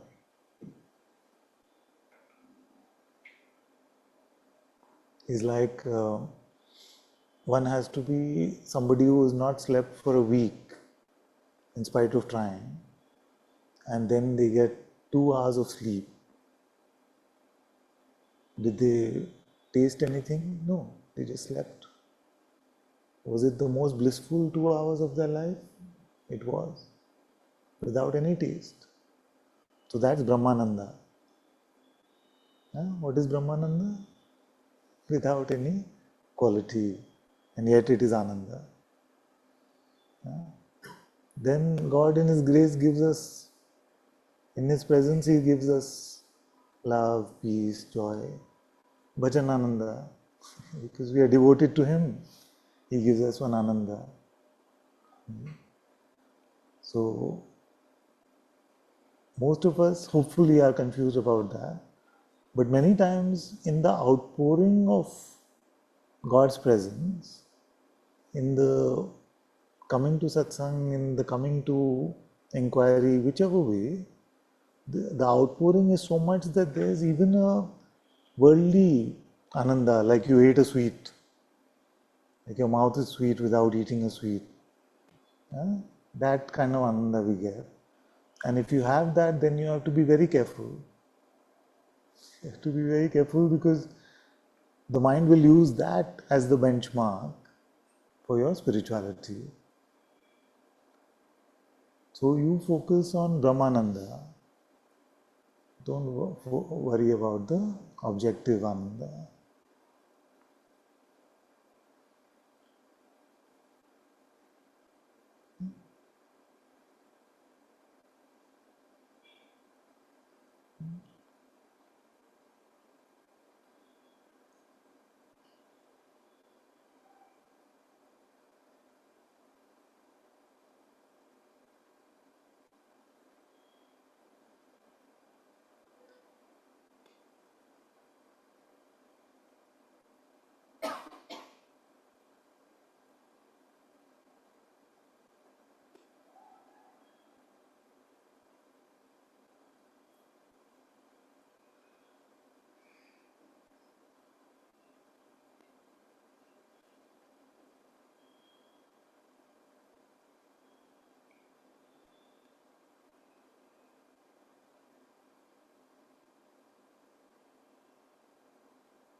one kind of effort which is all mind.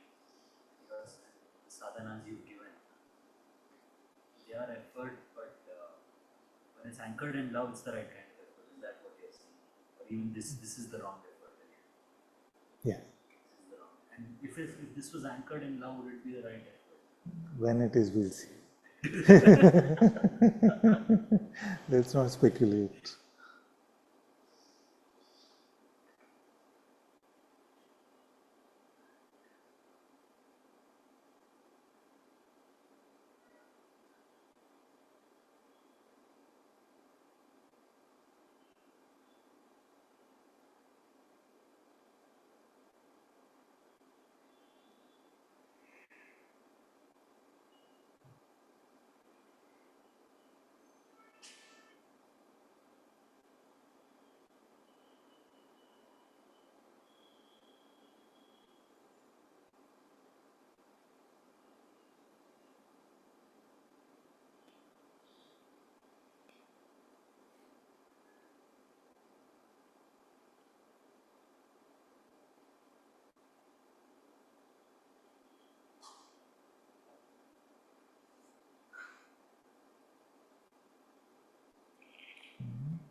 Kesha sent the quote. She says, she's quoting Jesus from Matthew 18:3.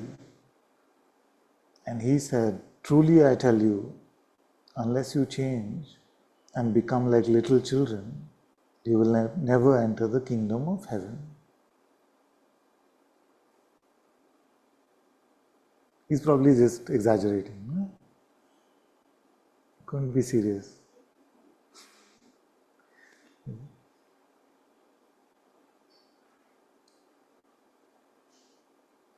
Yeah, you will never.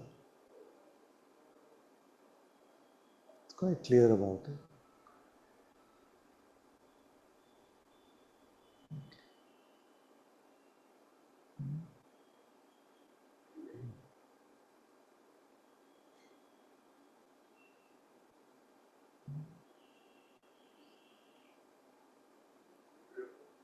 Yeah.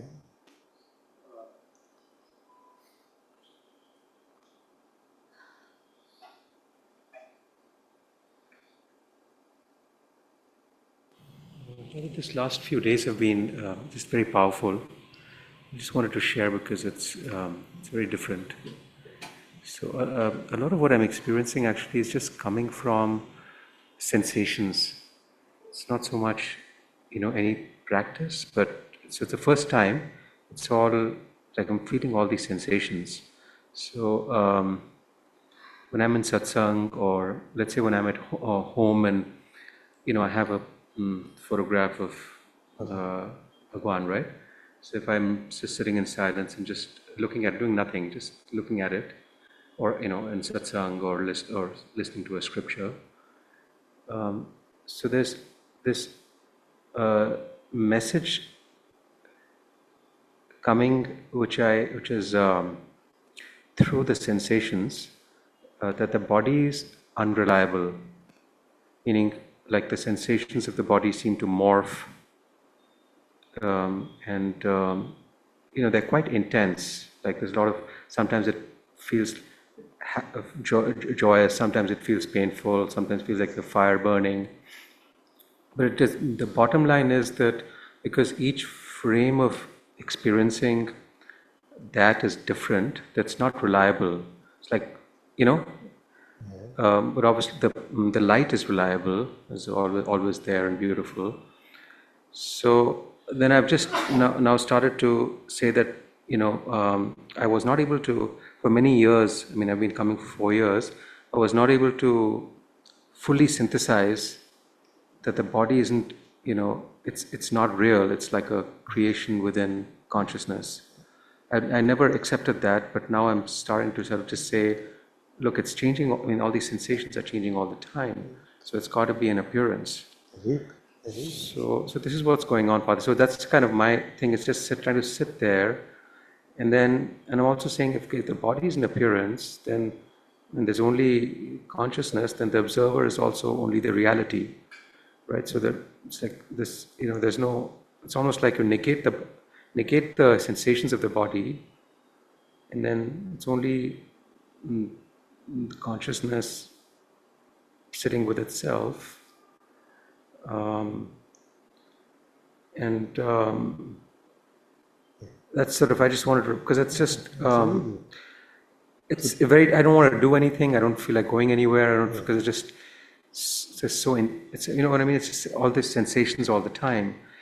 But I just thought I would report it, because I'm now actually truly accepting in my heart that the body is just a, I never really understood what they meant by the rope and the snake. But I'm really starting to understand, if it's only a changeful sensation, then we give it all that much importance, right? And then everything depends on that only, right? The person and the body are just person, body, world. Everything is just all. The first link of the chain is the body. But if you imagine it's not there, just not there, then there's only light. I'm trying to sit with this. I thought I'd share it because it's sort of what I'm going through, which is, I mean, I'm sorry for some of my things. The reason I was sort of trying to bring up all this stuff was also because for me, it's just becoming just sitting with this internal set of sensations and trying to come to some anchor, some. It's very good. Yeah. Very, very good. And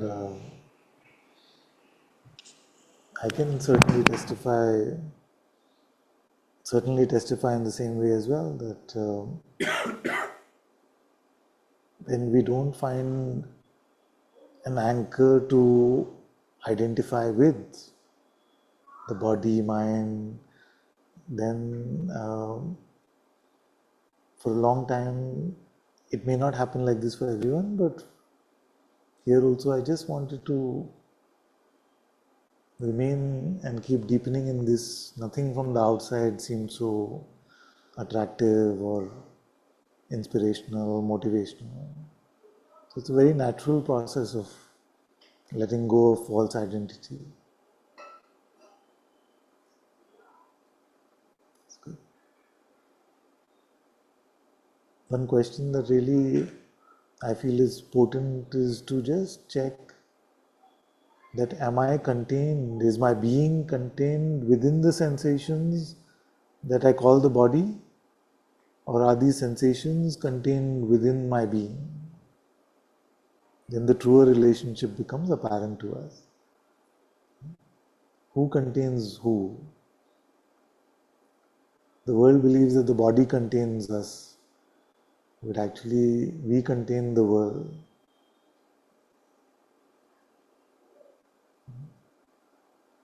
We can already testify to that as an experience. You see? We may not yet be able to testify to that as a fact, but as an experience, everybody has to admit. Like if I say, where do you experience this world? You will say, inside you. You see? Nobody can say, I experience the world outside me. Our experience of the world is always within ourselves. So, in that way, it's no different. Waking state is no different from the dream state. You see? But during the event, while the dream is on, it's difficult to say it as a fact. But it will come as you deepen in the true light.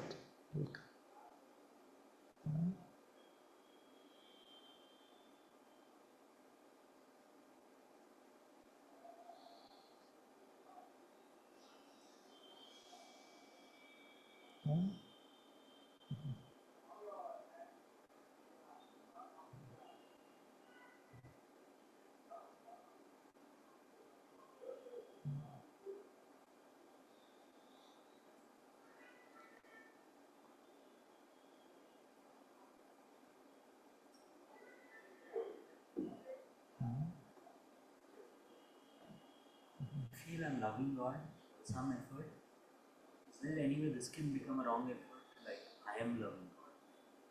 We'll see tomorrow. Right now, I'm doing it. Loving God. Like, Doing it with the intention of asking this question. yeah. Try. So it's live. So it's live. It's to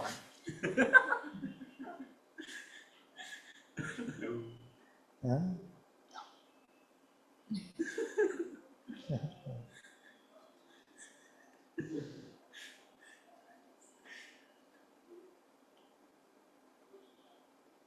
What intention can there be if there is love?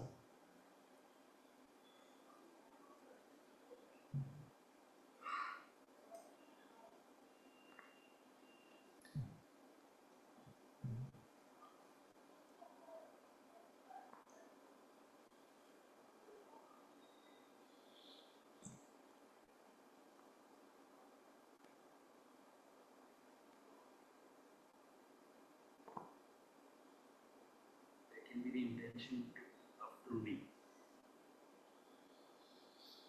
Yeah. That you can follow.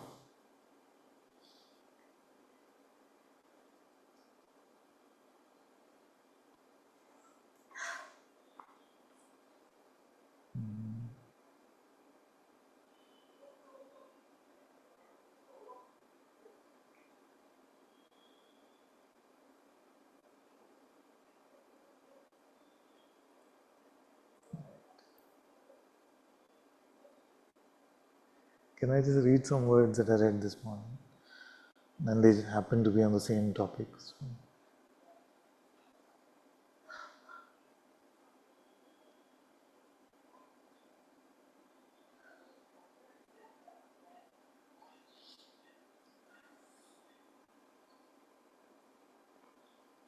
So these words are from the autobiography of Saint Therese of Lisieux. Saint Therese of Lisieux. So she said, I feel that my mission is about to begin. My mission is to make God loved as I love Him, to teach souls my little way. So she's famous for, she's called the little flower because she was in the monastery from 15 to 24, and at 24 she left the body. Tuberculosis was really strong. In the late 1890s, early 1900s, something like that. So, but she was clear about her mission in life is to, she saw that maybe in this world we don't really know how to love God. So she says that I'm going to teach them my little way, which will show everyone how to love God. Beautiful intention of a young child. So when her sister, Mother Agnes of Jesus, asked her, and what is this little way you want to teach to souls? Therese answered, it is the way of spiritual childhood. It is the way of spiritual childhood, the way of trust and absolute surrender.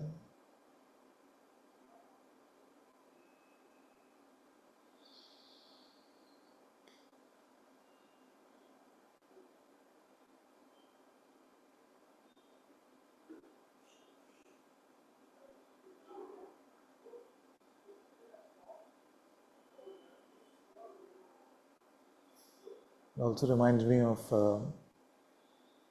Anandmayima very deeply. She, throughout her life, she said, मैं तो छोटी बच्ची हूँ, मुझसे क्या पूछ रहे हो? I'm just a little child. I don't know any of these big things.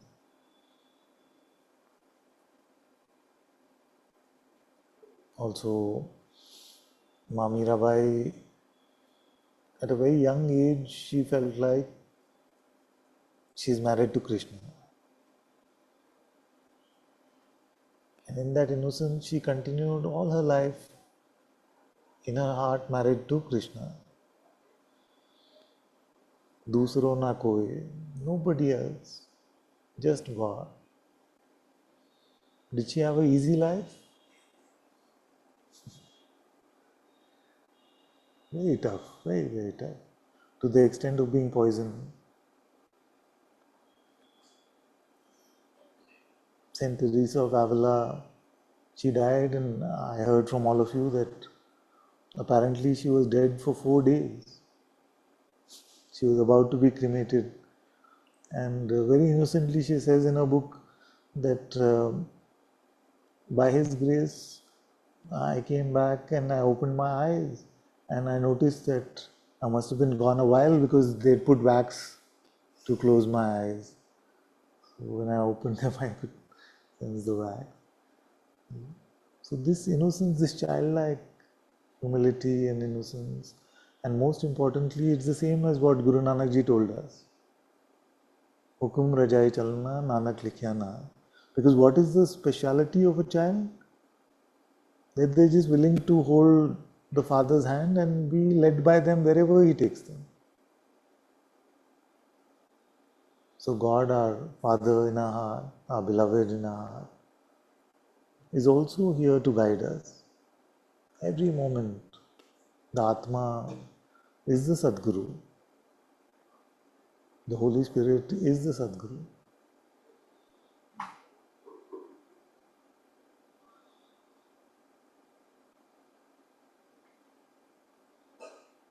So my right and wrong, my way, my good and bad, my want or not want, all that has to be kept aside for us to follow His way, because His way is our dharma. We don't need to think much about what our dharma is, because if we think, we can never resolve it. You see, people have been trying to resolve ethics for centuries. They've made no progress. Sometimes they become categorically imperative, sometimes they become utilitarian. It doesn't really help. So our dharma is to follow God's will. What is God's will? We have to meet Him to find out.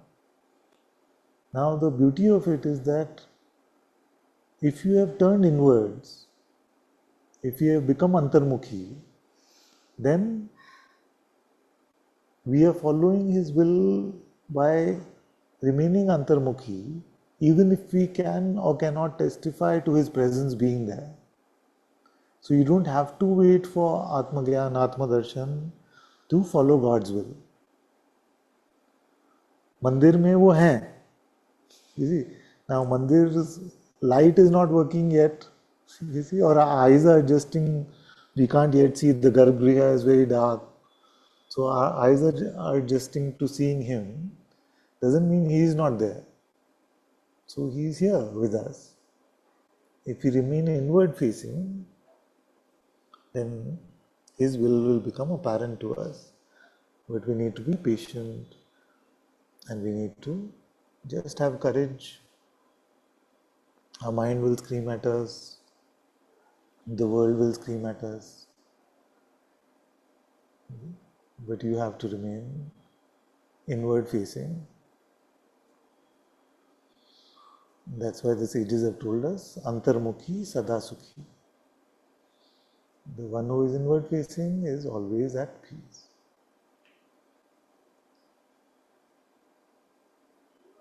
So she said, it is the way of spiritual childhood, the way of trust and absolute surrender.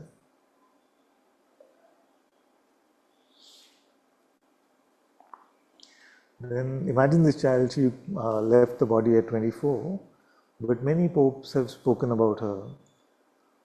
Even Pope Pius said, we earnestly desire that all the faithful should study her in order to copy her.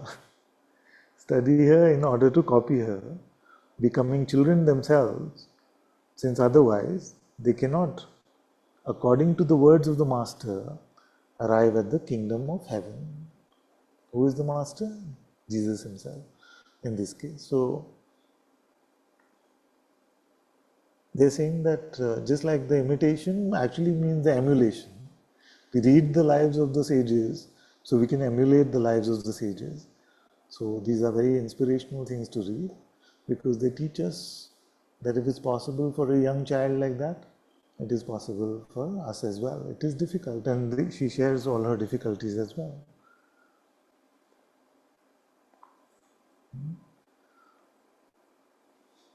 So the Pope was making the reference here to Jesus regarding his teaching on spiritual childhood.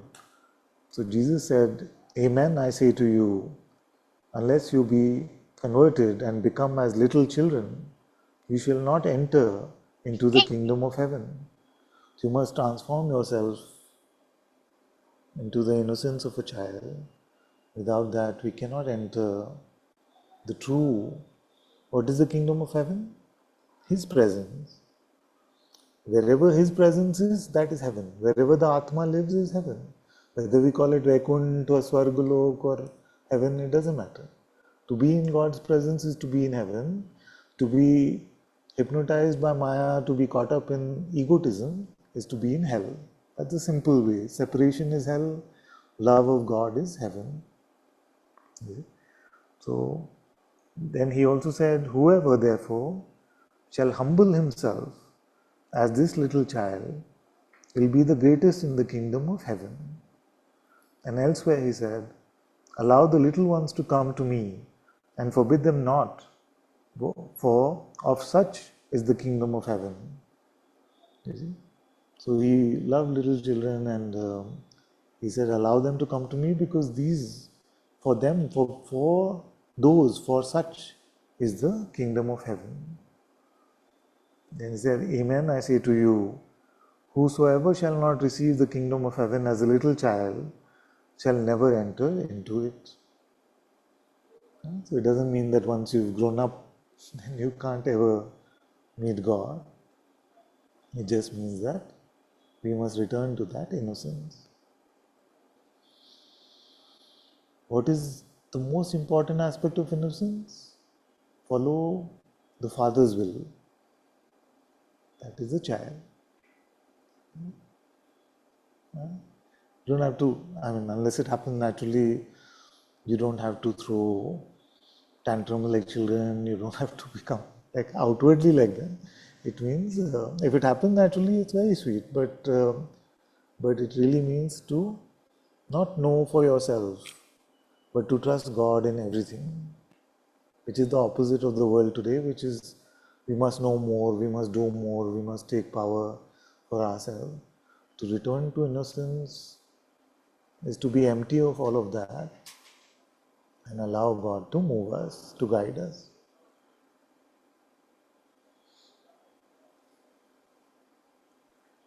So, also in the Old Testament it is said, "Whosoever is the little one, let him come to me."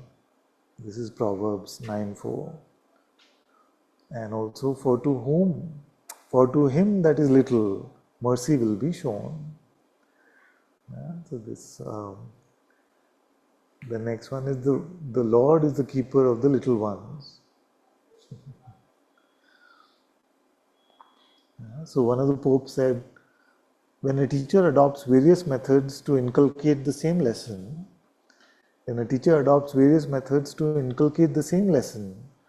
does he not thereby seek to emphasize its value in his sight?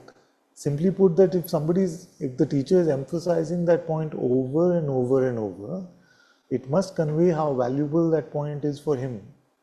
And if the teacher is the Son of God himself, then we must listen. And if he's emphasized this point so often, so then the Pope says, if Jesus Christ used to use so many devices to drive home this lesson to his disciples, it is because he wishes, by one means or another, to ensure their thorough understanding of it.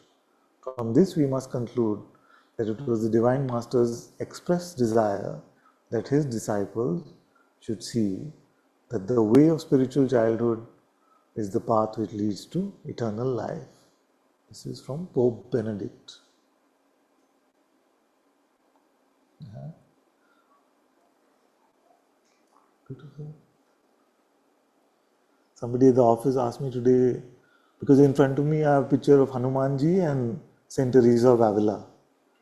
So he had this expression on his face saying, "Kya ho raha hai?" You know what? What is happening? How can you be? So I just told him, but I follow all religions. So he said, how can anyone follow all religions? So I said that if we were in different states of India, as we seem to be, and in Kannada, Bhagwan was called something else. In Tamil, he was called something else. In Telugu, he was called something else. In Malayalam, he was called something else. And everybody in their own devotion, in their own love, found different ways to get to him. And then when these people started meeting, because the continents were very far apart earlier, you see, so it was difficult to spread. But suppose that then these state people were all in their different states, and suddenly then transportation came and they started meeting, and then they started fighting. You say Bhagwan, I say this, I say that. You see, then we would call that stupid, isn't it? Because they're all praying to the same one. You see, so this is the problem of the human condition. That we've invented all this separation, but all true religions, at the heart of it, is the realization of the presence of God. One calls it Atma, one calls it Holy Spirit. So if that one who's sitting with the Holy Spirit, is that one different from the one who's sitting with the Atma? So we say, no, your way is wrong, my way is right. Just because of the language, Holy Spirit and Atma. This is sheer stupidity. So, and very beautiful thing happened this week, yesterday or day before, where the Pope said that all religions are the pathways to God. Which is very rare for the Catholic Church to say. So, and he's been facing so much flack from the Catholics. They're just like he's denying Jesus is the only way and all of that. So, but I'm so glad that somebody in his position can openly say that. Finally, it is so important for us to recognize that God blesses everyone equally with the opportunity to find Him. Everyone has the opportunity to find Him. It doesn't matter which family you were born in, which religion you were born in. You see? And we must get over these small things. In India also, we are spreading all this nonsense too much. You see? So, if you call it God, or you call it Bhagwan, or you call it Allah, you call him any of these things, or her any of these things, you call her Devi Ma, are we going to kill each other for what words we are using to call God? That's really stupid. And most of us are just so busy being proud that we don't actually find time to pray.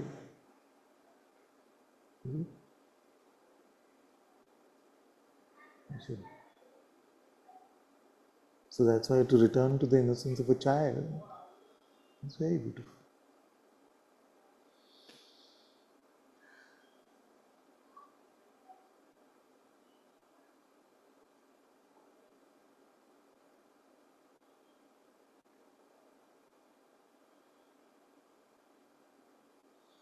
One man said in my group, in my work group, that because I had put that photo of Grace, that one.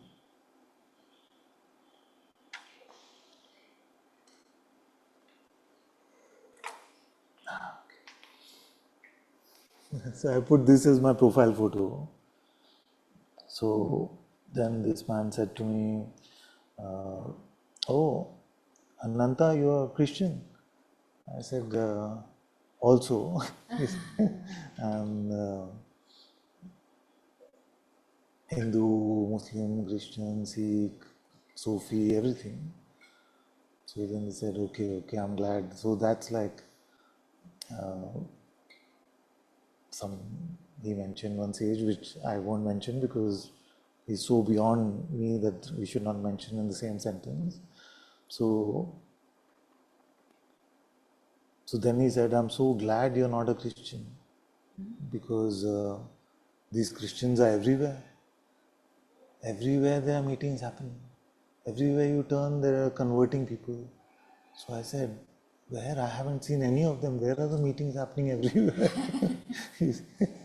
So there's too much fear, there's too much prejudice in society. And because of power, people have used these things to divide brother from brother, sister from sister. Whichever pathway leads us to God, leads us to truth, is a holy path.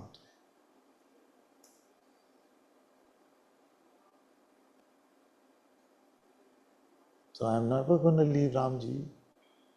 Stuck with him for life. He's stuck with me for life. You see? But does that mean that I cannot bow down to Jesus Ji and Allah Ji, every sweet name of God there is? No chance.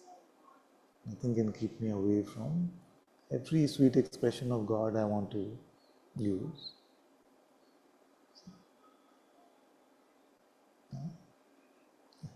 How many, those of us who are parents, how many names we have for our kids? Huh? Or our parents call us with so many names. One will be the official name, but at home, this also, this also, this. Now suppose somebody comes and says, no, you can't use that name. It's my prerogative, it's my right. My love entitles me to call God in every way that I want to. What is Christian about this picture? It's not no cross. You have to use a microscope to figure out. Explain for the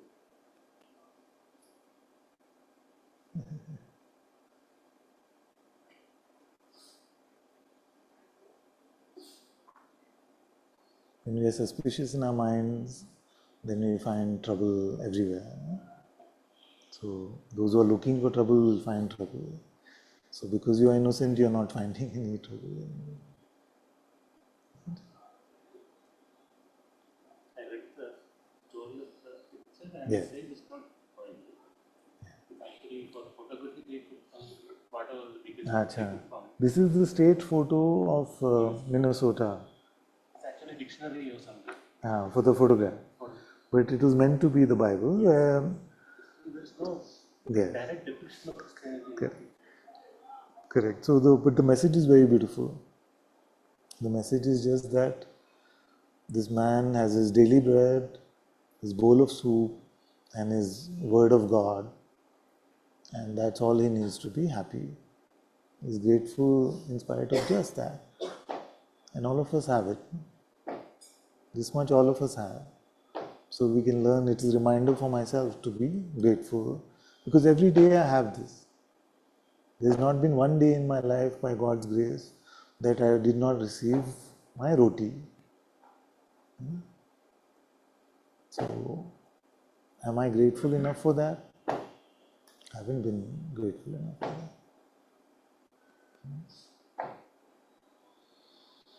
So that's why I felt this photo is a beautiful reminder of just gratitude. We can always find things to be upset about, but so much to be grateful for.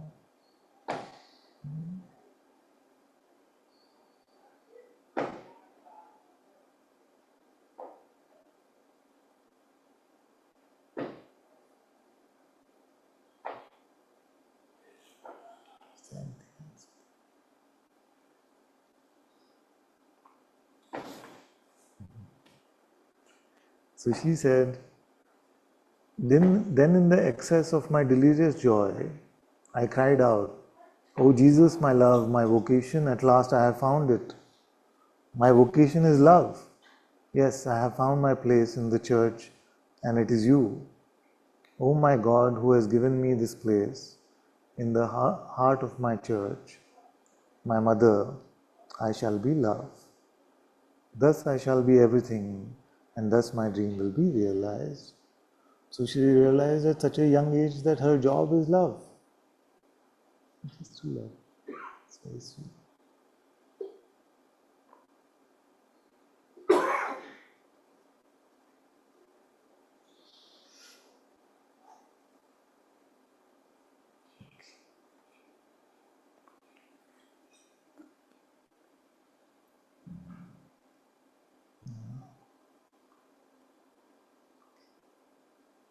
Let me hear from Stephanie because I haven't heard from her in a long time. Oh, thank you, Father. Welcome, my dear.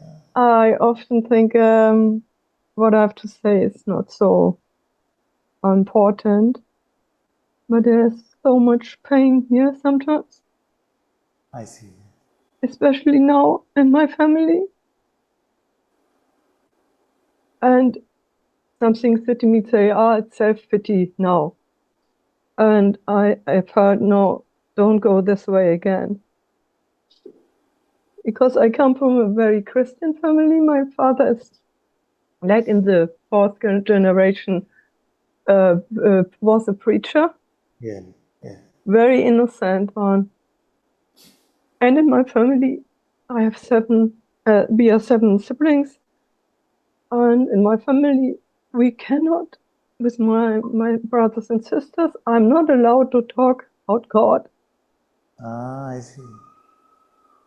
And now the youngest brother is the most innocent. For me, he's like a sage. He's, one can say, he's very, very sick. Will die soon. And he's the most innocent. From his very childhood, he has, how's it called, when you have cramps in the head, epileptic. And he also has things you cannot imagine what happened to him. Was in psychiatry because he shouldn't have a girlfriend. He was taken away, her girlfriend from my parents, and all these things. And he's so innocent and always loving. And he jumped out of the 5th floor and has scratched feet and all this. But he took this, and is very, one can say, simple-minded. And he's so sweet. And now he got a collapse and went into coma since some time. But he came out of it. We thought it's the end now because things in his body's not working. And he can't move. He can't eat anymore. He mostly can't speak because he got something here because of some stroke also. He's now 60 years old, and it's all, I feel so much grace. He is very calm with it, and he loves to eat and had a very simple life because he can't really move his hand also from this tablets he got. And now it's in a state, and I see him like a sage. Everything is taken away. He can't eat, can't meet his friends. He can't walk. He's only lying since months. He can't move to one side or other. Can't sit, nothing. And he brings the whole family together because my parents don't live anymore. And I have one elder sister. She's very, very religious in a way of Rudolf Steiner. So it's so hard when I only mention to bless someone, she's shouting like, don't use words like this. And so I was always with Jesus praying to him to take this. So, and I get always direct answer because I can only surrender everything in grace and hope, feeling hold. And now we got the message. He got in a special hospital for special treatment. And it was like, oh, maybe now, but it's increasing the problems. And also my eldest brother, I'm in the middle, the fourth, like heart chakra, 3 elder, 3 younger. And the eldest ones, they are always like telling how things should be, not to visit him too often, that he doesn't get used. He's in another town, and only once in a while someone can come. I have the freest time because God gave me all the time to be there. And I wasn't allowed to go because it would like spoil him, all these things. And I pray and I get the answer, calm down. If he's in God's hand. But something was so, it's also so angry. Yeah.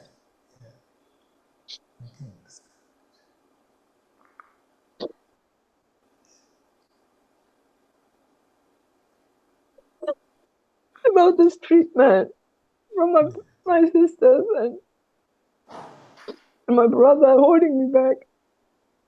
But somehow now the good thing is it freed me really to pray and to feel God's presence so much. And also that his state, he's peaceful in that somehow. Sometimes he's very angry that people treat him like a child. He has a very simple way of talking, and he looks like some mad man. And yeah, I was so angry with my sister and my eldest brother to give this. I wanted to leave it here and also ask for blessings that he can he's always transitioning. Somehow it must be like that. Otherwise you get crazy. No one in my and I know has such restrictions and still look like, okay, it's like that.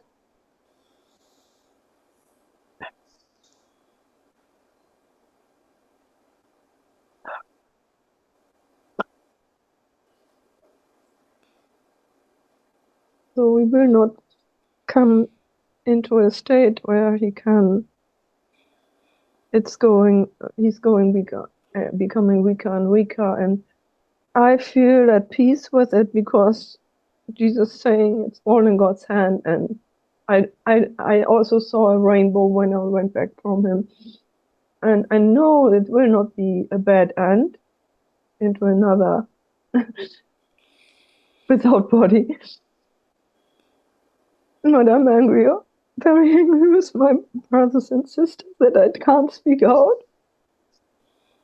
Even when I'm the only one who's emotional, there's so much, don't tell what you feel in my family.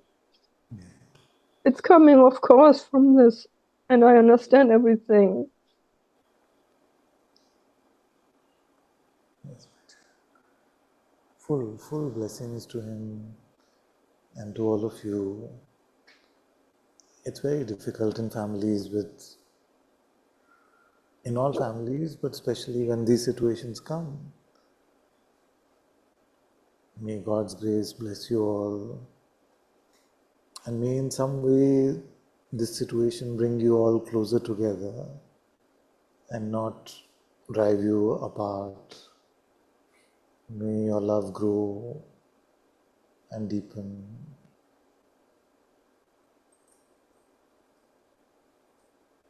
May He bless you all to come deeper into His love and light.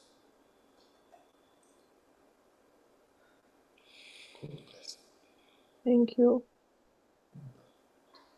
Thank you so much. And I also want to mention the beautiful part. I have very beautiful siblings also, which feel me. They don't say anything, but we are very much together. But these attacks, they're very, very painful. from the others. And so I'm grateful also that I can feel God so direct. Very good. Very That good. it has so much blessings. Very good. Very good. Thank you. Bless you so much. Very good. Very good. Bless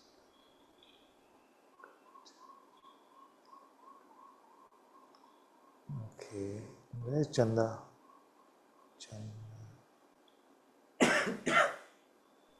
I'm here, Father. Ah, Thank you. I'm here.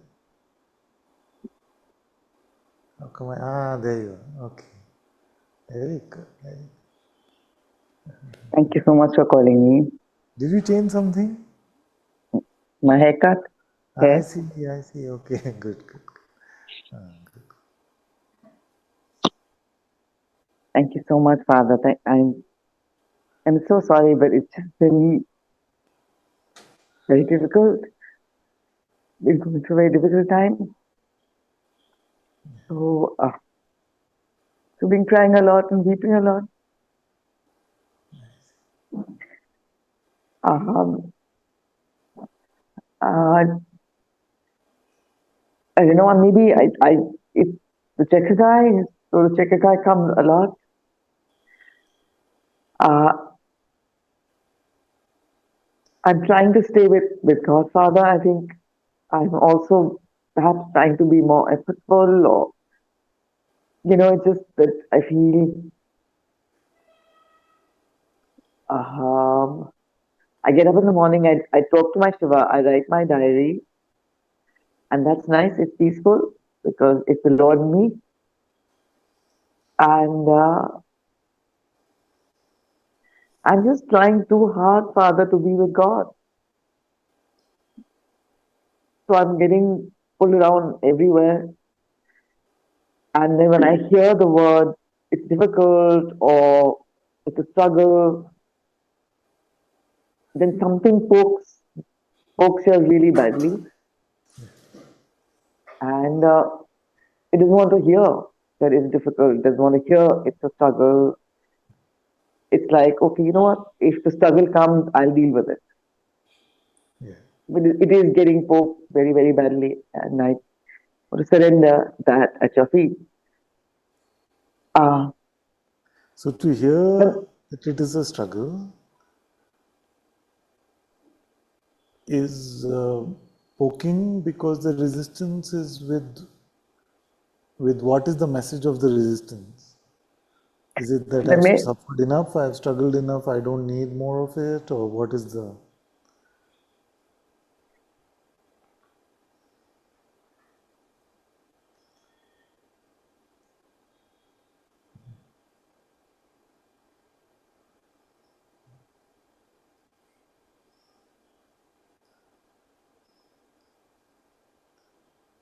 It's just like an anger that comes, which says,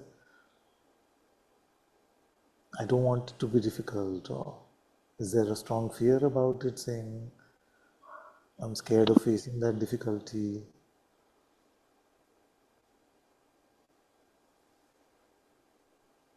Somehow, Father, it feels as if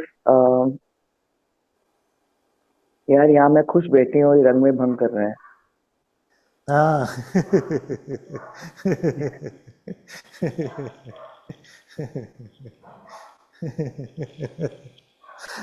See, now I understand what you say.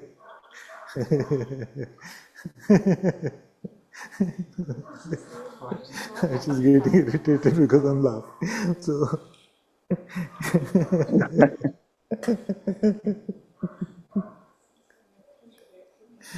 she's saying that I'm happy and peaceful, and he's saying it must be a struggle, so I must be doing something wrong then.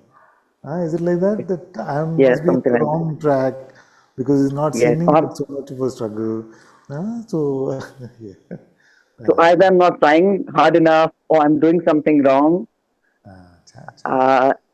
or Lost the last part. What? sorry. So either I'm not understanding, Father. Can you hear me, Father?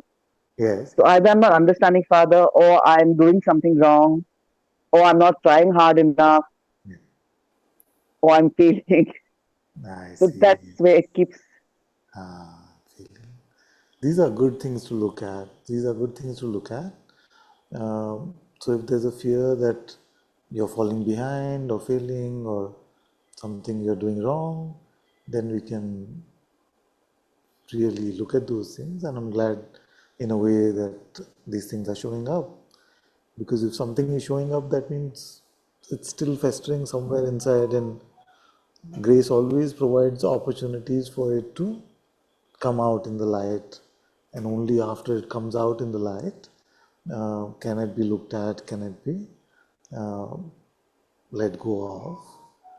But really, the intention behind my saying that it's difficult or it's not going to be easy is not to bring you into a state of disease, but to not allow the mind to use the fear of it being difficult to take you away from the path. So if you take it as a given that difficulty will come, then when the mind says, "But this is getting too difficult, I'm not cut out for this, I can't really let go," then we know already that it is not meant to be easy. But really, the intention is not that you're sitting peacefully and at ease in God's presence and you're feeling that because Ananta is saying that it is not going to be easy, it's going to be difficult, then to question our spirituality, to question our being in God's presence. It's not, that is not the intention at all. So, in fact, upon knowing that the path is very difficult, we must be more grateful for the times of ease that we have. You say, okay, it's so difficult. All my brothers and sisters seem to be going through so much difficulty, and I have gone through so much difficulty in my past as well. And you have gone through a lot of difficulty in your past. But then to look at all of that and say, but right now I'm at ease in His presence, I'm happy and peaceful in His presence. So I'm so happy, I'm so grateful that God has blessed me with this. That is what the intention of saying this is twofold. One is to not allow the mind to trick you into uh, leaving spirituality because it is going to say this is too difficult, I can't do it. And second, to be grateful for those times of ease, for the times of peace, and to remember to be thankful to Him. That is the feeling behind when I say that it is not going to be easy, not to sort of instigate some feeling of guilt or unworthiness that I'm at ease, so I must be doing something wrong. Not at all, not at all.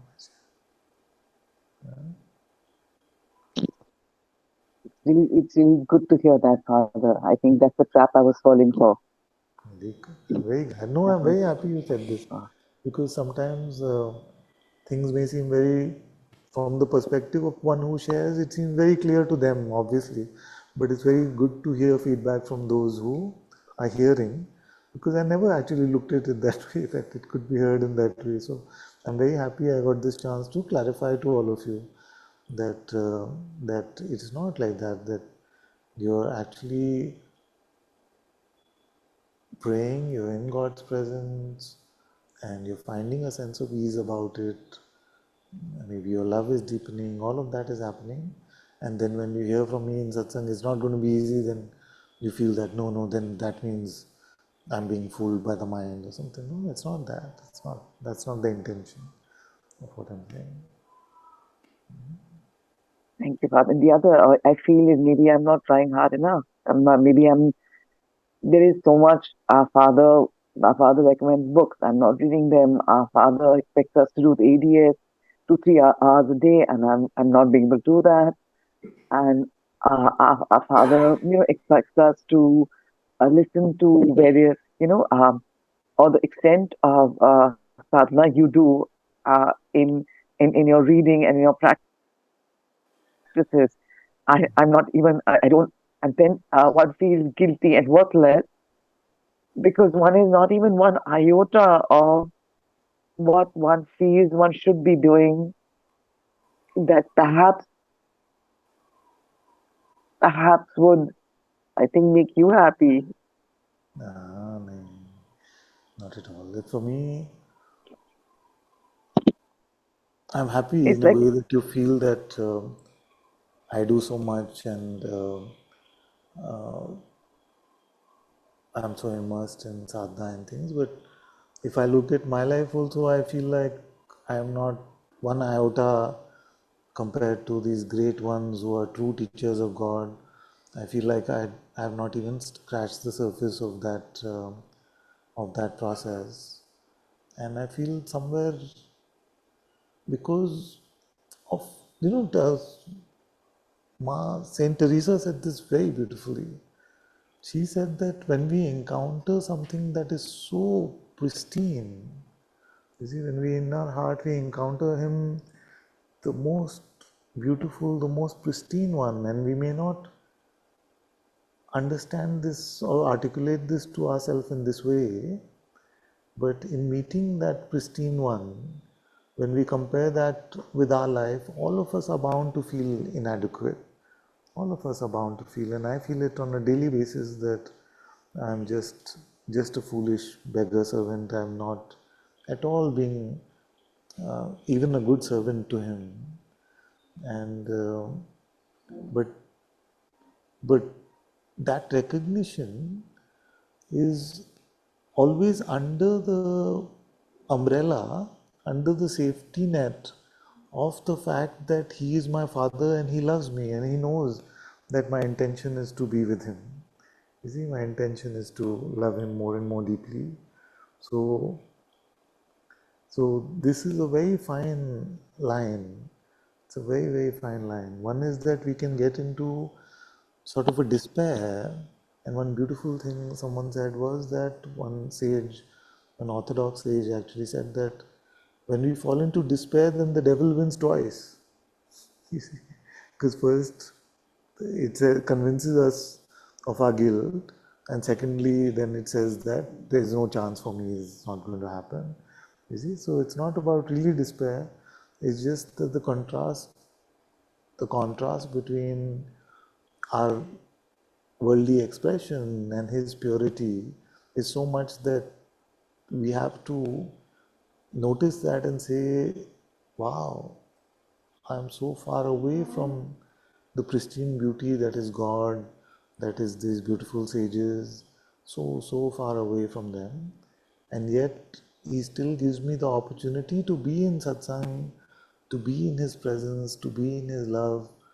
So His love, His mercy is so deep and is so deeply on me that He's aware of my life and He's blessing me with so many gifts which I never thought I will have.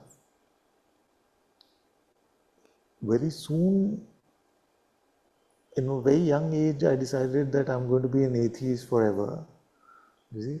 So that boy's trajectory and where he was going has been completely transformed by His grace, including the grace which I spot now, which were the difficult times, which broke my pride. But this life is such a gift compared to the fictional trajectory of that boy that although I see my unworthiness, I see my stupidity, my foolishness in every way, and yet I feel so grateful that in spite of all of this, He's taking such good care of me moment to moment. He loves me so much that He's brought me to His feet in such a beautiful way. That stupid boy who was an naysayer and wanted to convince everybody about uh, I was literally the definition of a scoffer when it came to God. So I wanted to convince everybody how foolish they were to buy into the notion of God and how He has transformed his life. It's just a pure miracle, and we have to be grateful. And also, from what I know about you and what you've been through, that you are here in satsang today and your heart is in such close proximity to God. Isn't that a miracle in itself? It's a complete Yes, miracle. Father. Yes, Father. But may I say something? Yes, yes, yes. For me, my God is everything. So my love for my Lord is 24/7 anyway, Yeah, except for when Maya hijacks the mind. My love for my Lord God is 24/7, wholly and absolutely.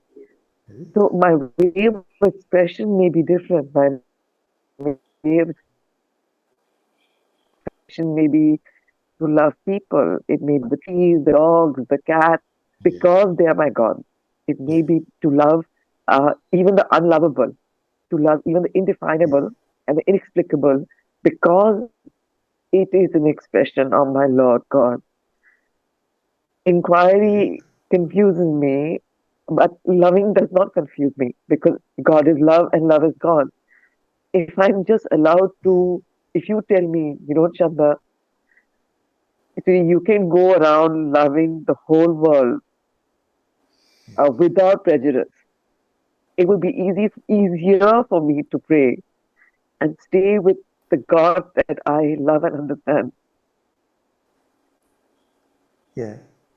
But I don't feel like I've told you otherwise. I have not I'm said, hearing otherwise. yeah, My yes, mind is hearing otherwise and using it yeah, to bring me to despair, which is a word you use, yeah, to uh, to make me stop loving, which is a natural expression, and to exactly. go to the mind and say, "Am I doing what the guru is saying?" So I am saying to you that you never have to inquire again for the rest of your life. If you just love deeply like you love God and deeply your brothers and sisters, that is more than enough. Whenever I pressurize you to do the inquiry, I don't know. No, Father, it's just what I picked up something. Yes, yeah.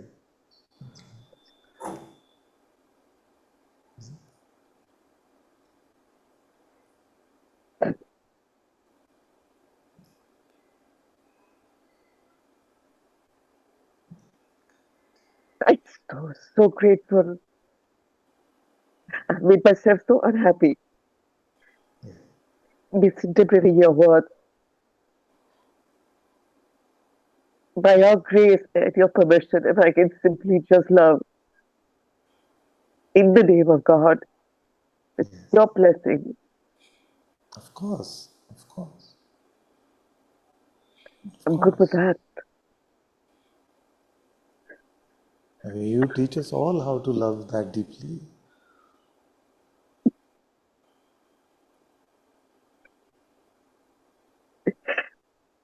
Anyone who can say that my life is all for God 24/7, there's nothing to worry about and will get no complaints from me.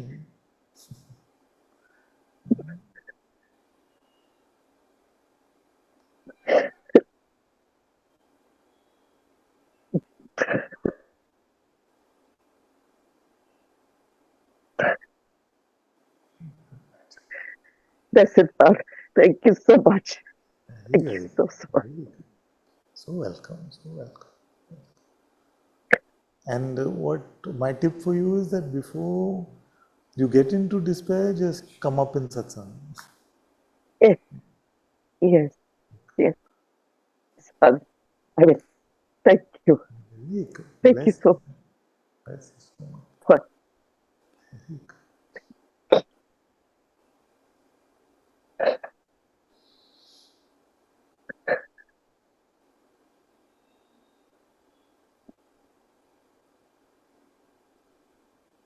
It's very good to speak about this openly because words are so inadequate at times, at most times actually. So, and because in a way, a teacher has to get a sense of everyone's temperament a bit and share and allow the heart to speak. Sometimes We will share Ashtavakra, Vibhu, sometimes we will share Baba Faridji. It is unavoidable in that way that not everything, not every pathway to God will be as resonant with us as another pathway is. And but we are not to despair about that, and we are not to get into any sort of idea of winning or losing. To lose fully is to win in God. So don't worry, don't worry.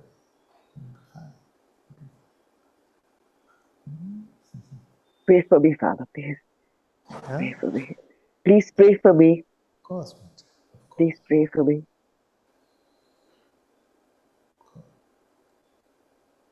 For all of us, Blessed Father, all of us. It is hard. It is hard, but there's not one of us who can't smile through it, who can't love through it, and who can't create the joy within themselves through it. Because His love is boundless, your love is boundless. I didn't say it's hard now. Okay. And now you can say it because now I've got the right perspective. I've got the right clarity. Sometimes Thank it's just good to talk about these things so that, mostly it's that whole, the classic story of all time is the elephant and the six blindfolded people. That is just the classic story about the human condition. You see, because everyone all of us have such limited capacity in the mind intellect. So we have to present based on that. So the one who has the tail in the hand will say rope, rope. The one who has the leg in the hand will say pillar, pillar. You see, so the expression will always be different. But as long as we find a way to point to the elephant, I feel we'll be all right. But we can't expect that one who's tasting a rope or tasting the tail will say pillar, and one who's tasting the foot, the leg of the elephant will say rope. So it is just mostly, and I've seen that the most human conflict and things, it's mostly about this. You see that everybody's their own perspective and their own life experiences to speak from, and because vocabulary itself is so limited, it's so difficult to put into words even of those experiences, that communication, like verbal communication, is very, very primitive, very gross sort of tool. It's a very difficult tool to utilize, especially to share about God. That's why I love the great sages like Kabirji and Tulsidas ji, because they can communicate in very simple ways, the ways to God. And I have to say actually that even if you read Tulsidas ji, there can be, if you read them in isolation, some verses which can seem very problematic. So we just have to get to the heart of Tulsidas through the words of Tulsidas. So that is the attempt. But there also, Father, if we get stuck in the words, Exactly. then it'll go to the head. But if we stay with the love, because the love has no words, it has no boundary. Where does it begin? Where does it end? Exactly. Moment to moment. Absolutely. Thank you. But also don't fall into that trap. So suppose you're talking to someone, some Sangha brother or sister who's really finding a deepening happening in inquiry. You see? So then you must not feel that, but the pathway of love is greater, or that is smaller. It's neither greater nor smaller. Everything that leads to God is beautiful. So sometimes the mind wants to create a framing in such a way that it says that only this way is the way. All ways to God are the way. Yes, Father, I feel that all ways to God are shown by God Himself. Exactly. So nothing needs to be said. And if there's a Sangha brother and sister who's upset, then they just need a hug of love. And there's not much thing that our words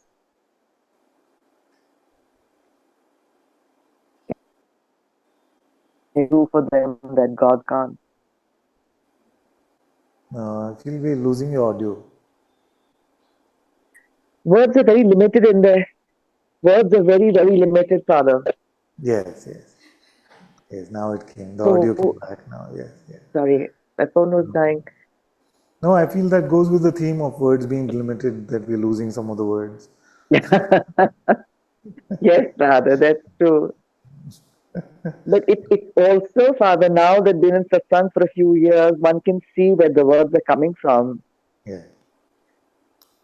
And I feel that if I just repeat the words of the gurus and the teachers and the saints, then I don't need any words from here. Just the words of the gurus and teachers and saints are so full of love Yeah. that quoting them is enough to lead a brother and sister into their own deeper understanding. Correct. That's what I try and follow. Otherwise, it's just better to keep quiet. Yes, it's good. It's good. It's a good way to communicate. It's a good way to communicate. Very good. Very good. Oh, and Father, on a happier note, Yeah. that if someone's looking angry or annoying me, if I say the ADS, then a huge quantities of love comes out for them. Yes. Very good. Very good. It's just so awesome. Very good. Anybody. Very good. Very good. They remind me of the story of Saint Therese that I just read today. She said that if somebody annoyed them, and she said that I'm still at that stage where people annoy me. So she said that if they annoyed her, she used to make it a point to love them even more. So what happened is that after her passing, her book came out in which she said that this particular sister used to annoy her a lot, you see, and yet she used to try and love her. So apparently that sister was very surprised because she felt that she is her favorite. You see that Saint Therese actually loved her so much that this one felt that she is her favorite, A and only favorite. upon her passing did she read in the book that she used to have that effect on her. Isn't that beautiful? That That's one doesn't beautiful, even Father. come to know, because I find ways to express my displeasure, if not, you see, in words or in anger. I'll make some facial expression or something to make one feel like I'm upset or annoyed with them. But a great saint like her at such a young age had the maturity to make that brother or sister feel like they're so deeply loved by her. Such a beautiful learning for all of us.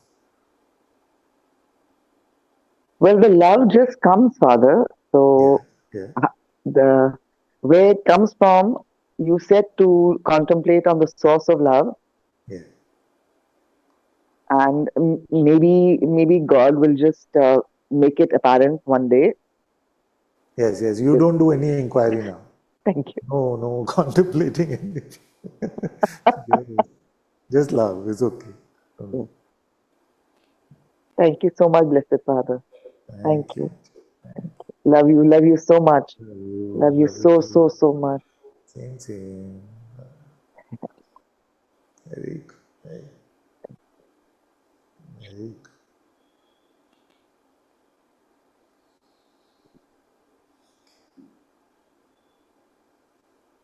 Okay, let's go to more hands coming now. So let's go to Karunamai.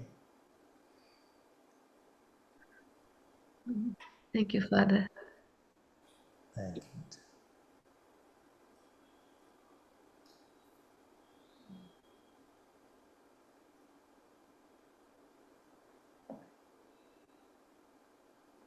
I just wanted so much to be in satsang with you today, and somehow this the external circumstances they pulled me out from time to time, and also the tiredness. Yes. Um,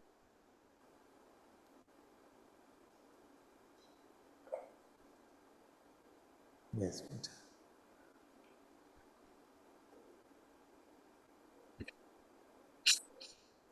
but I'm very grateful for these few moments, you know. Very good. Very good.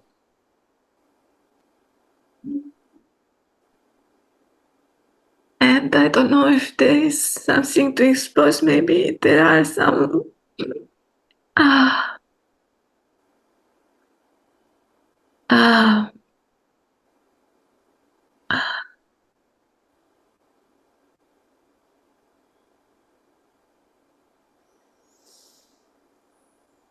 the reason I want Anna to be happy, I guess, and to have some harmony, I guess, in this new home that we've been blessed with. And Very good. Very good.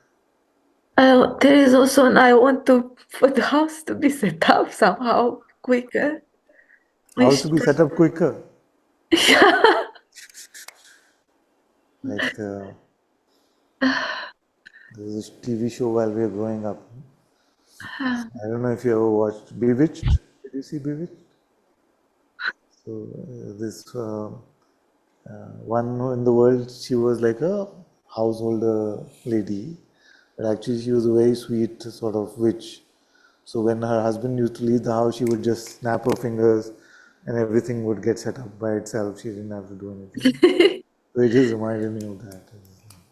Something like that. And look, we had help from Sangha, and they did such a great work in setting up the majority of the house.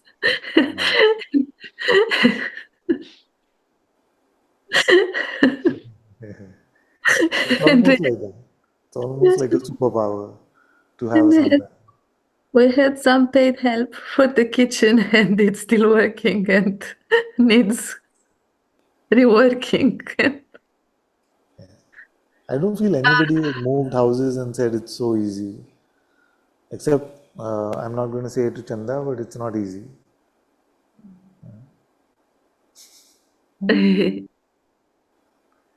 Have you noticed how, of course, that was a difference in communication, but how the expectation of ease actually makes us suffer so much. And that is the point of my saying it's not easy. Because when you expect that, but this is so difficult, it can only be troublesome when we expect it to be otherwise. Yeah. It's like when we're climbing a mountain, say Mount Everest, and someone says, "Oh, this is so difficult." Everyone else will look around and say, "Yes, what did you expect it to be?" You see? So, and that's why my ranting is mostly against the spiritual marketing, which makes it seem like spirituality is a path full of ease and stress-free life and all of that. That is my attempt to demystify that true spirituality oftentimes will seem very difficult because you're trying to transcend yourself, get over yourself. It's a very difficult project. Yeah, and I see I'm so involved in both projects, Anna and the house. And I pray for grace to be more anchored in where you and Guruji are pointing. Because it's not worth it. Like I see it, and then it's very hard to get out of it in a way. And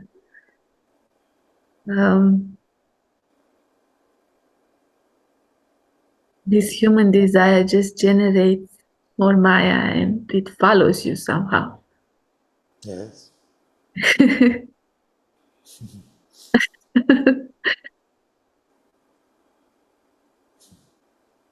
I've never heard of Maya not following us. It just follows us somehow. That is its design. And we are so blessed to live here or near to you and be in Satsang so often and have this dedication, I guess, to the best of our abilities to be with him. And may we take it fully. Because I see in myself that I'm deviating. No, we're all blessed to have this opportunity to commune together and to remember God and to be in His presence. It's a great blessing for all of us. And I was so ashamed to put my hand up again and again, you know. And when I felt that shame, I also felt so much grace and love coming. Very good, very good.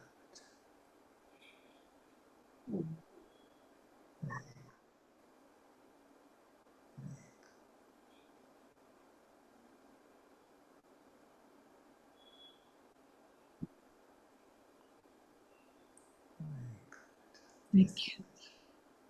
Thank you. And I just want to say also that Chanda prays so wonderfully whenever someone asks for prayers in the group. He writes such beautiful prayers. Very good, very good, very good. And for Stephanie to say that she's such a great sister for many of the Sangha and she will support and she won't hesitate to Very good. come. I'm so happy to hear that. Very good.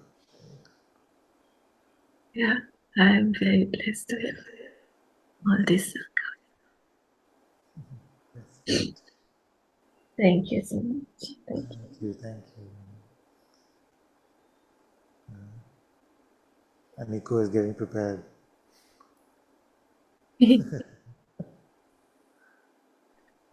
Thank you so much, Ananta-ji, and forgive me for my question and request. It may sound not to be serious, but it's very serious for me, Ananta-ji.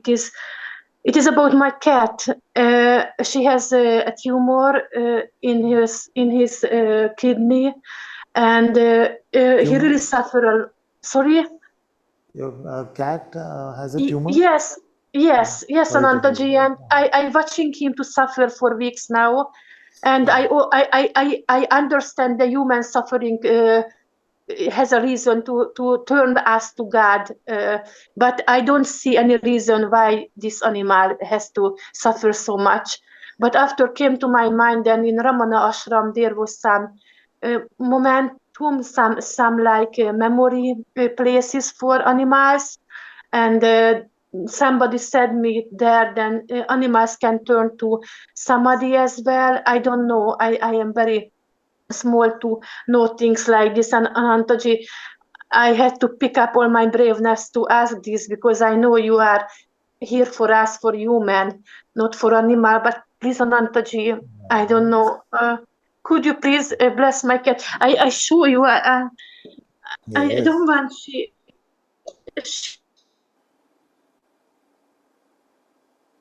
We lost your audio, my dear. suffer. I don't know if she just could be with a reason, or I don't know, Anantaji. Just please, could you bless him? Yes, but we lost your audio and video when you turned. So can you do it again? I was not able to see.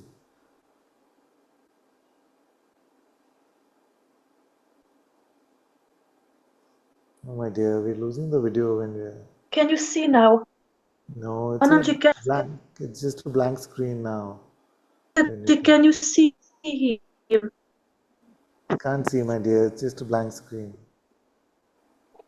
Ah, yes. And now, Yes, yes. Anantaji, Yes, much better. Can you stay can like you this? see him? Yes, yes, my dear. I can see. Okay. What is his name? Siegfried. Siegfried? Siegfried? Yes, Siegfried. Ah, Siegfried.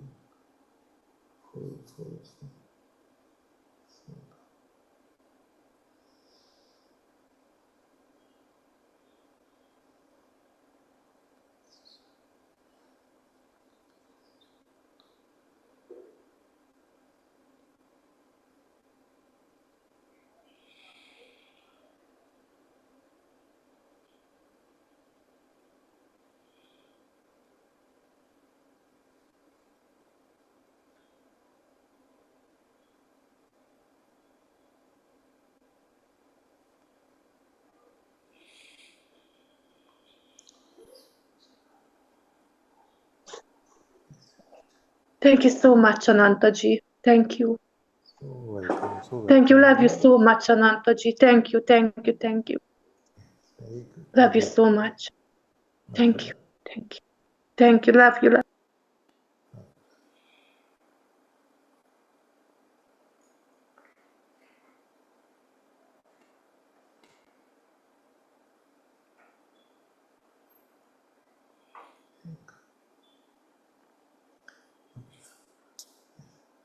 Let's go to Kunal.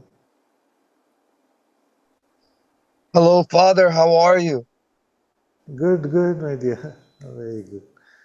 Very good. Yeah, I've Very good spent too. maybe the last month or two just not coming to satsang because of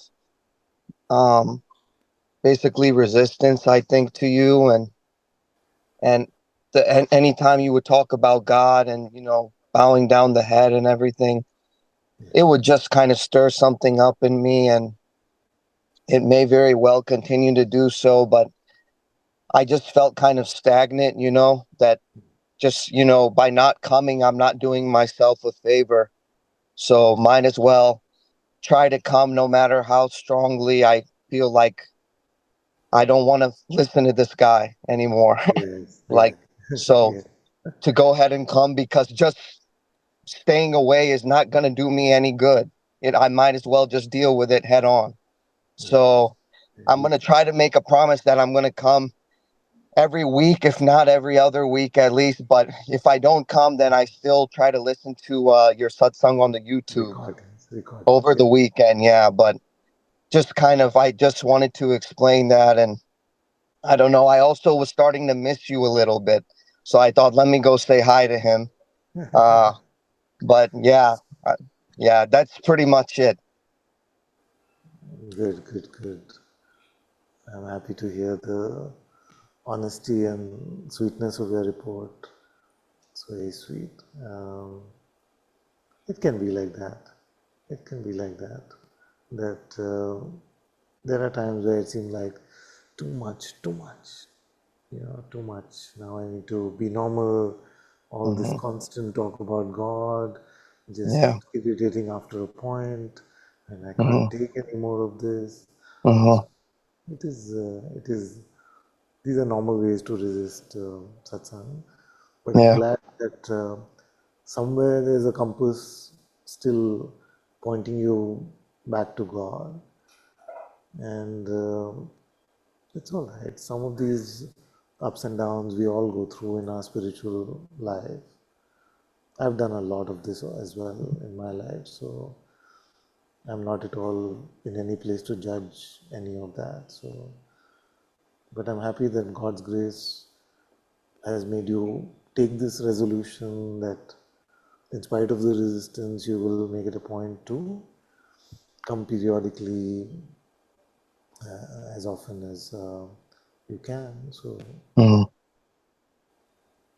we have to, all of us have to go through these ups and downs sometimes. I remember your report one time about how you were just so blissfully, deeply feeling love for God, for Krishna, and other times it can feel very dry and arid and like that. It's all of us have to go through these things, but just like this, just remind yourself to listen to your heart sometimes at least, and by God's grace, that will bring you to satsang. So don't let the distance become too much that it seems like you just fallen out of love with God completely. Because it's a great gift that has been also given to you, this love for God. So don't worry, don't put too much pressure on yourself, but also don't disconnect too far. Don't make it too difficult for yourself to feel His love, feel His presence. Okay, Father. Yeah, I thank you. I No, love you. Bye. you were saying, you're free to say whatever you were going to I say. just said that I started to miss you a lot, and I was thinking of you like a long lost friend. That let me go say hi to my friend again, because I don't know, but kind of more than a friend, but yeah, also as a friend. Friend is fine. Friend is Yeah. fine. It's very good. Very good. Okay. Bless you. Bless you, my child. Thank you. Oh, Father, one more thing. Can I ask you to please pray for my uncle? Yeah. Yeah. His name is Nishant. Yeah.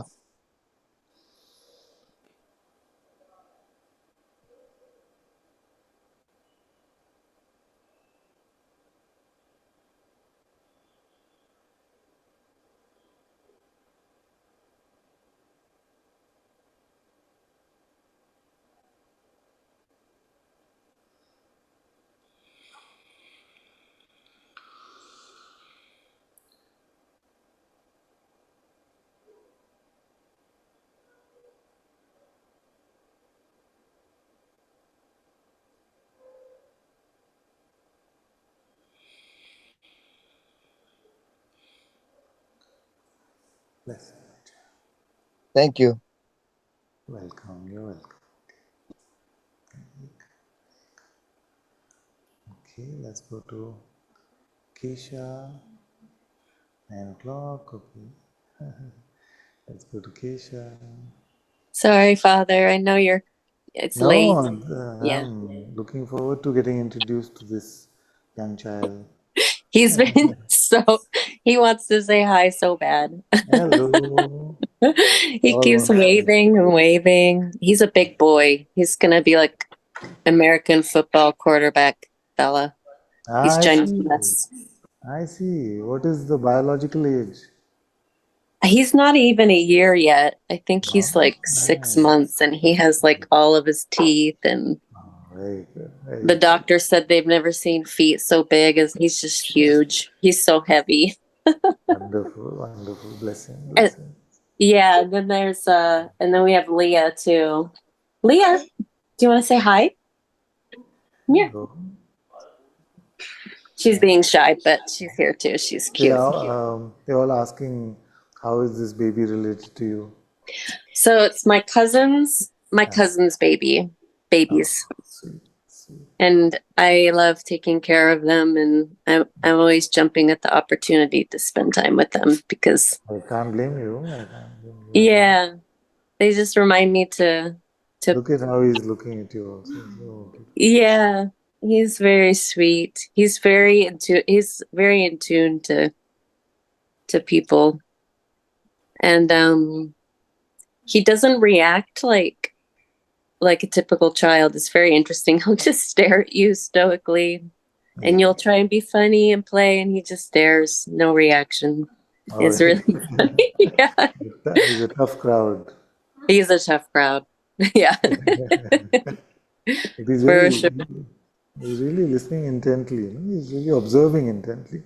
I don't know about listening, but He really is. Yeah, he's trying to read your face, but he can't see it. He's just seeing the computer or phone in front of him. So yeah, he's definitely listening, I feel.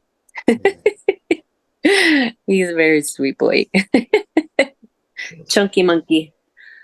nice. But I just wanted to say hi and to because I don't get many opportunities to talk to you in person like this, so I wanted to just to say hello and that I love you so much, and I'm really sorry, you know, for Now he wants your attention. yeah, he's Especially fine. after he heard that the love part, he's like, "No, I'm the one you should love." He's immediately had a reaction to that. Yes. Look at him. Hi. Yeah. So But sweet. yes, Love you I too, love you too, my child. yeah, I just wanted to also, you know, I know that in moments of disconnect that I can be quite cruel, and I know I never want to be hurtful. It's never my intention to be hurtful, and I know. Don't worry. and I'm really sorry for that, and I apologize too much, but really the true apology is just to stop doing that. So, yeah, I love you so much. Yeah, and I'm really sorry. No, not at all, not at all. It is. It is. If we don't have this in families, then how are we going? Where are we going to have all this? We need to have. Hello. Now, yeah, now it's just attention. Now, this is like what my daughter used to do as well. And she felt like two other people were talking and she was not involved. She would just start making some noises and, hello, you want attention? Attention. What do you want to say? What do you want to say? Oh, that's just too cute. I know, he's so cute. Bless him so much. And thank you for these reminders of, staying like a child. They're just so potent and so important. And when you said that that you can't suffer without a thought, and then I asked if that was still the case and still a pointer, and you said yes. As a child doesn't have complex thoughts like that. So it's very much connected. Absolutely. Very good. Yeah. Thank you. Love you. Bye. Thank you, Father. Thank you, Mata.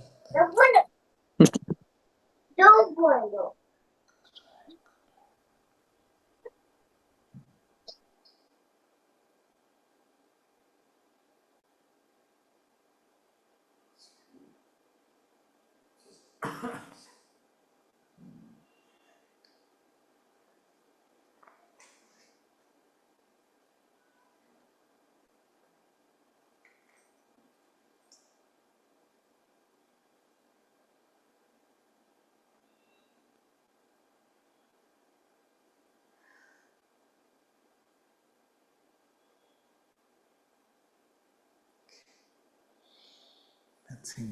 Let's see. How are you going, my dear? Very good. You okay there? All is good? Morning. I'm driving down there. I didn't take my car. Okay. Now I'm taking my car. Okay. Just go. A lot more things. Yeah. So, start a house. Very good. I'll be coming for 30, 40 days. I'll come spend a week in Dubai. Very good. Yeah. Because I feel that, a lot of distractions and a lot of there's so much pain, so much pain. So, Bless. Blessings. Of course.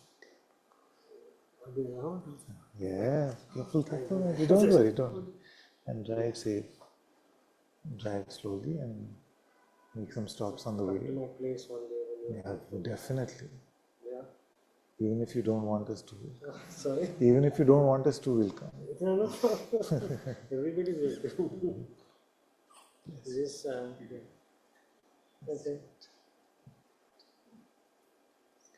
Taking a house.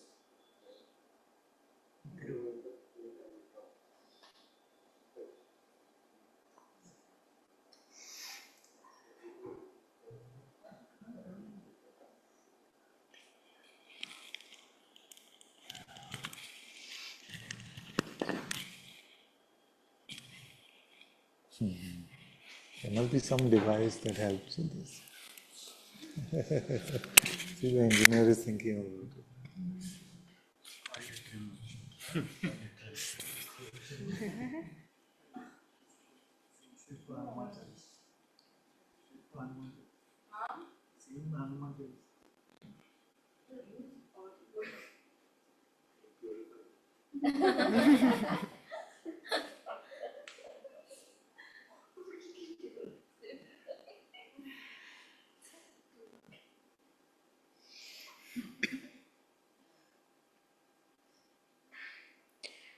Shri गुरु चरण सरोज रज निज मन मुकुर सुधारि राम निज मन मुकुर सुधारि वरनौ रघुबर विमल जसु जोधायकु फलचारि तुलसी जोधायकु फलचारि बुद्धिहीन तनु जानिके सुमिरो पवन कुमार रामा सुमिरो पवन कुमार बल बुद्धि विद्या देहु मोहि हरहु कलेश विकार तुलसी हरहु कलेश विकार। जय हनुमान ज्ञान गुण सागर जय कपीस तिहु लोक उजागर रामदूत अतुलित बल धामा अंजनी पुत्र पवन सुत नामा महावीर विक्रम बजरंगी कुमति निवार सुमति के संगी कंचन बरन विराज सुबेसा कानन कुंडल कुंचित केसा हाथ वज्र और ध्वजा बिराजे कांधे मूंज जनेऊ साजे शंकर सुवन केसरी नंदन तेज प्रताप महाजगवंदन विद्यावान गुणी अति चातुर राम काज करिबे को आतुर प्रभु चरित्र सुमिबे को रसिया राम लखन सीता मन बसिया सूक्ष्म रूप धरि सियहि दिखावा विकट रूप धरि लंक जरावा भीम रूप धरि असुर संहारे रामचंद्र के काज संवारे लाय सजीवन लखन जियाए श्री रघुवीर हर्षि उर लाए रघुपति कीन्ही बहुत बढ़ाई तुम मम प्रिय भरतहि सम भाई सहस बदन तुम्हरो जस गावे अस कहि श्रीपति कंठ लगावे सनकादिक ब्रह्मादि मुनीसा नारद सारद सहित अहिसा जम कुबेर दिखपाल जहाते कवि कोविद कहि सके कहाते तुम उपकार सुग्रीवहि कीन्हा राम मिलाय राजपद दीन्हा तुम्हरो मंत्र विभीषण माना लंकेश्वर भय सब जग जाना जुग सहस्त्र जो जन पर भानु लील्यो ताहि मधुर फल जानु प्रभु मुद्रिका मिली मुख माहि जलधि लांघ जय अजरज नाही दुर्गम काज जगत के जय सुगम अनुग्रह तुमरे तेते राम दुआरे तुम रखवारे होत न आज्ञा बिन पैसारे सब सुख लहे तुम्हारी शरण तुम रक्षक काहू को डरना आपन तेज समारो आपे तीनों लोक हाकते कापे भूत पिशाच निकट नहीं आवे महावीर जब नाम सुनावे नासे रोग हरे सब पीड़ा जपत निरंतर हनुमत बीरा संकट ते हनुमान छुड़ावे मन क्रम बचन ध्यान जो लावे सब पर राम तपस्वी राजा तिनके काज सकल तुम साजा और मनोरथ जो कोई लावे सोई अमित जीवन फल पावे चारों जुग परताप तुम्हारा है प्रसिद्ध जगत उजियार साधु संत के तुम रखवारे असुर निकंदन राम दुलारे अष्ट सिद्धि नव निधि के दाता असवर दीन जानकी माता राम रसायन तुमरे पासा सदा रहो रघुपति के दासा राम जी को पावे जन्म जन्म के दुख बिसरावे अंत काल रघुबरपुर जाई जहाँ जन्म हरि भक्त कहाई और देवता चित्तन धरहि हनुमत से ही सर्व सुख करहि, संकट कटे मिटे सब पीरा, जो सुमिरे हनुमत बलबीरा। जय जय जय हनुमान गोसाई, कृपा करहु गुरुदेव की नाहि। जो सत बार पाठ कर कोई, छूटहि बंदी महासुख होई। जो यह पढ़े हनुमान चालीसा, होय सिद्धि साखी गौरीसा। तुलसीदास सदा हरिचेरा, कीजय नाथ हृदय महाडेरा। पवन तनय संकट हरन, मंगल मूर्ति रूप रामा, मंगल मूर्ति रूप। राम लखन सीता सहित, हृदय बसहु सुर भूप। तुलसी हृदय बसहु सुर भूप।